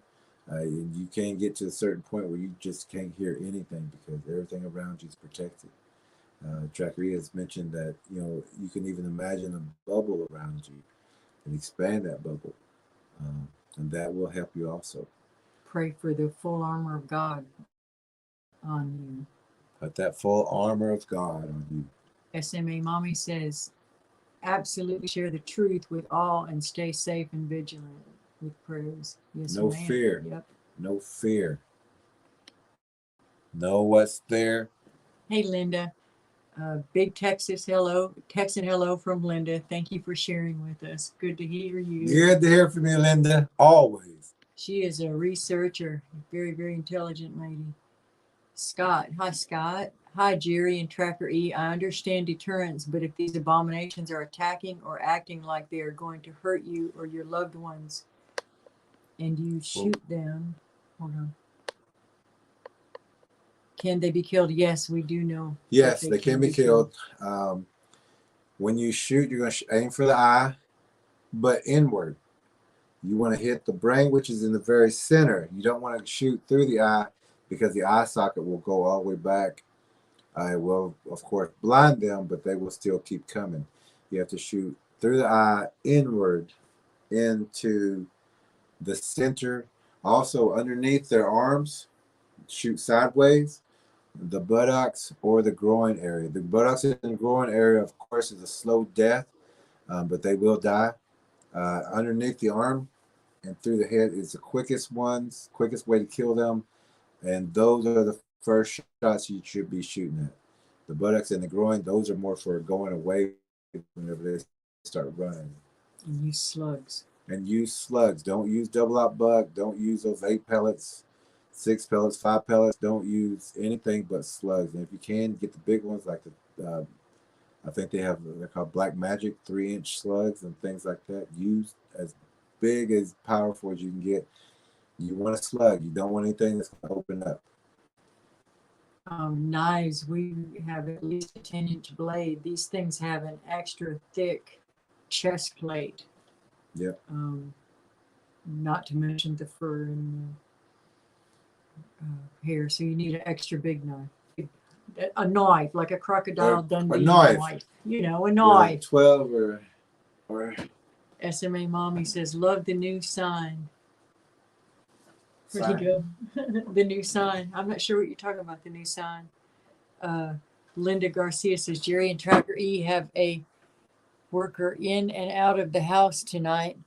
Is staking your land to the Lord. We did that on a Honduras mission trip. You talking about going out all the way around the land, like we were talking about walking the property line, Linda? Let's see. Like prayer walking the land. That's what that sounds like. And it works. It's important.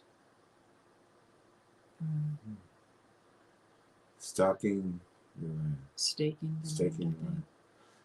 the land. To the Lord.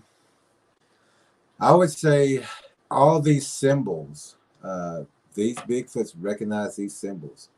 Use them. Use whatever symbol you're not wanting to communicate with it. You're saying, don't come this way. You have no right to me. You have no right to be here. You want those kind of signs up. You don't want any kind of friendly sign. You want to be specific with these creatures that they are not allowed here, not in your area.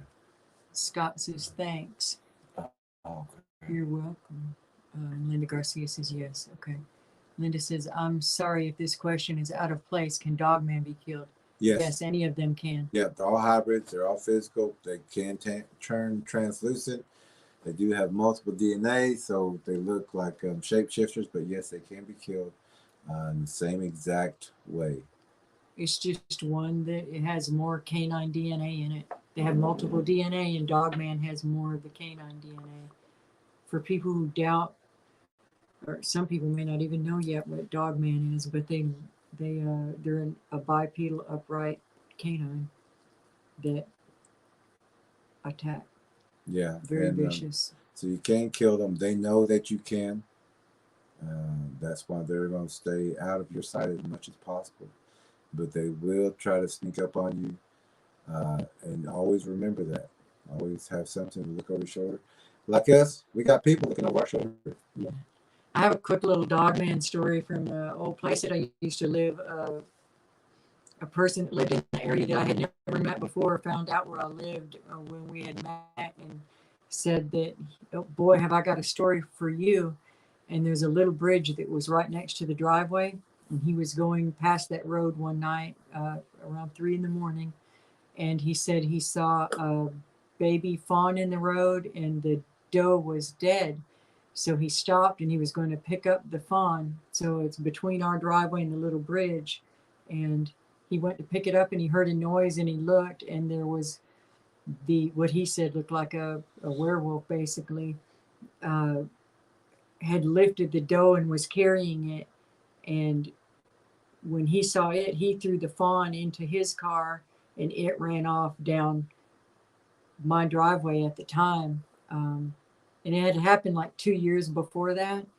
And I was like, you couldn't have told me about that. And he said, so really, he said, number one, it ran down your driveway. So I thought it might belong to y'all. And I didn't know what y'all were into. And also, how do you go say that to someone? I saw a werewolf on your property, but he didn't even know what a dogman or, he didn't even know what that was. But it totally freaked him out enough that he went many miles out of his way to not come down that road for several months because it freaked him out when he would go to work after that. He took an entirely different route. So that was the first time I got confirmation. We had talked about dogmen all around that property from the kids seeing things and I would see things but this was an outside, someone away from our house, giving very clear confirmation of a dogman. But yes, it could have been killed. Let's see. Linda Garcia says, yes, that is what we did, claim the land to the Lord. Thank you. Yes, that's good, Linda. Good. Claim it all. Yeah. Yep. Don't let a predator have a smidgen, eighth of anything. Don't That's give right. them anything. They don't belong here. Scott says there are several Christian teachers that are saying there will be a return of the giants. Have you heard anything along these lines? They're still here. They're actively here. If you get a chance, Scott, They're already here. Look up the Giants of Kandahar. That's a pretty fascinating story. They're here. The Smithsonian covers it up all the time. And the Bigfoots are called giants also. Yeah. They're still here. And they're waiting for the great release or when you talking about the end day, whenever they're released to hunt, whenever they're released. Oh yeah. What's it called? Kind of prison. In that great and terrible day of the Lord, you're talking about when the beasts of the field are set when the loose, great, when the great restrainer is lifted from the earth, which some people say the great restrainer is the Holy Ghost, Holy Spirit, and some people say great restrainer is the church itself. So when they're removed, when that protective hand is removed, then these things will have carte blanche to just be part of the destructive force that tries to attack us. Now they do it in bits and pieces as they're given legal rights, but in general they're told stay cool. Just it's not time, but that's what. But but the revelation, the end game, that is happening right now, and there's many people who are being met with that. because they don't know this. Missing people, those judgments are happening right now. Some of them are watching you. If you're not one of the third, if you're not um, actively with God or Jesus, these Bigfoots watch you. If you're not religious, if you're not, you don't have any armor, you have no protection, they are out there and waiting for you. Absolutely. Daryl Green says Oh, about. Did I miss one? Oh, Charles will let us know when the DVD comes in. and I believe that was Monday. It's supposed to reach you. Oh, that's right. I don't know why I was thinking today was, or that. Daryl Green says about a month ago I was having some significant issues at my home. I had to have a priest come in and bless the house and pray with me. I'm glad you took that step, and remember that you have to take authority over your house. You have to. The priest can come in and do it, but what you Yeah. said he did with you, but you make sure you keep that house clean. Don't let anything break that protection again. And don't rely on somebody else. Yeah. That's your house. That's you have the right to that house, to that place. Good. Demons don't. You have to tell them, get out. They have no right to you or your family. Good. You have to be specific with them. And Daryl says I did. So hopefully you saw last night's or the night before, the last show that we did. I think it was all 3 on days ago. exactly the sort of thing we're talking about. If not, go back and watch that about spirituality, Bigfoots, and demons. You did just right, Daryl. Said prayers and claimed it as mine. Told anything not of the Lord to leave immediately. Very good. You did exactly right. I think we missed one. Scott says, I definitely believe we are in the end times. Yes, we can all feel it. We are.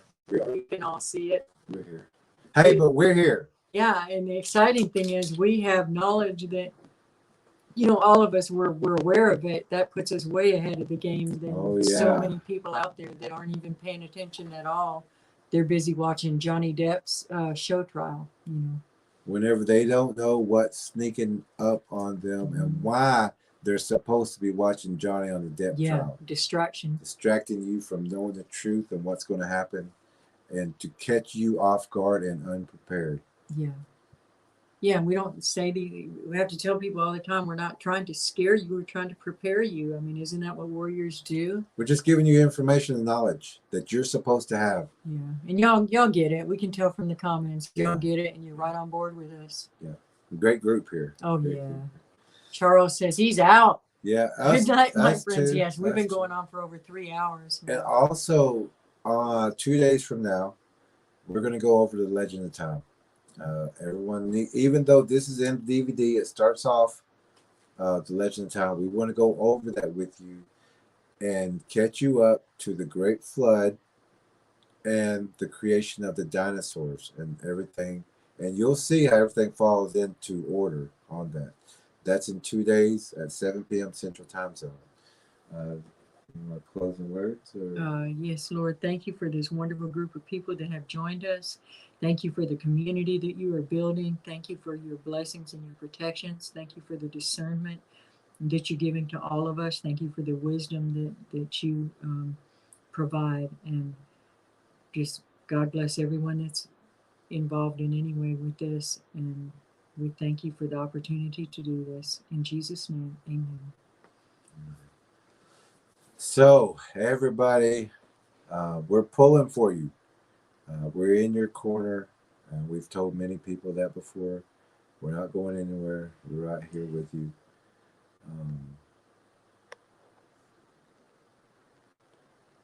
We have one quick little Panda Wood says, when you are tracking Bigfoot, do you wear clothes that has been washed with softener and detergent, or do you wear special clothes? No. Meant for tracking, if that makes sense. No scents. Try not to have any scents. Well, the thing is, that would be done by people who are going to hunt and kill a Bigfoot. We just do track and locates. You don't have to have your special clothes or anything like that. But we look for tracks. We look for the ambush spots. But we know where to look. In the DVD, you will know where to look. You don't have to dress a certain way when you know exactly where to go to find them. Um, when you know exactly what they smell like, all their symbols, all their signs. You don't have to do like the movies or some of these other guys saying that I left my clothes outside, which a lot of people 3 used to do. days. You know, 3 to 5 days, and then I got into those clothes where I didn't eat meat for a week. But when you look at them, you're going, well, you did something, you know. But you don't have to be that way when you get this when you get this DVD. But we don't wear perfumes and colognes. No. We don't wear that kind of thing, and we don't wear bright clothes. We wear natural clothes, things like that, so that we blend in as Yeah, wear your protection. But we're camouflage. not hunting. Yeah. Yeah, we're not hunting them. We are just tracking and locating them. But wear camouflage, dark clothes. The best clothes to wear is like black pants, a blue jacket, and make sure it has a hoodie, Dark. Mm-hmm. dark blue. But if it doesn't have a hoodie, wear a green toboggan on the top. It's gonna break your silhouette of your head, but it'll also blend in. And if you wear those colors, the black, the dark blue, and the green hoodie, you're gonna go out there in the tree line, take a picture of yourself. You just kind of kneel down, take a picture. You won't even see yourself. But use, don't go out there with bright colors, perfume, smoking. If you've got a cut or something, make sure it's not a recent cut. The smell of blood's just like a shark out there. Uh, Don't wear real loose clothes so that they're not swishing and making a lot of noise. And you also want to be careful of chiggers and things like that. SMA Molly says, amen. God bless. Thank you so much, Jeremy Wilson. Amen. Little Panda Wood, thank you. You both are very kind. Thank you. And thanks, guys. I appreciate you. That sounds like a wrap. we appreciate everybody. We should. We're going to be back in 2 days, 7 p.m. Central Time Zone. We're going to go over Legend of Time. We want you to know about the origin of the Bigfoot, the DNA of the Bigfoot, how the Ice Age came, the Great Flood, all the way to the dinosaurs. And then we're going to end there. And then the next time we will go further than that. But in the meantime, get the DVD, catch up, so that when we're talking about this stuff, it's not going to be brand new stuff to you. You're going to know exactly what we're talking about. If you don't have the DVD, you're still going to be a little bit in the fogginess of all this, but you can catch up. There's other videos. Just go back and watch a lot of videos and put it together. We put years of research, all those 100 and something videos and DVDs, all compiled with just new. It's a new format. It's all redone. It's put in place so that everybody understands up to this point, from the origin of the DNA to the Bigfoot of today. You do need that DVD to be caught up, and to have this information for your family is very important. Joe Blow, if you're out there. Joe Blow, if you're out there. We're thinking of you. We're thinking April of in you. Alabama, just all our trackers. Bernice, all the trackers. We love y'all. We love all that. Just all y'all. Thank you. And we'll see y'all 2 days Couple from days. now. Yeah. I'm not sure it's Friday. Yes. Okay. Sunday, 7 o'clock Central Time Zone. We'll be back with the Legend of Time. Look for that. Subscribe so you get the updates. And we will be back with more information, more knowledge for you to share to everyone. Have a great night. And Thank you. God bless. We'll see y'all again soon.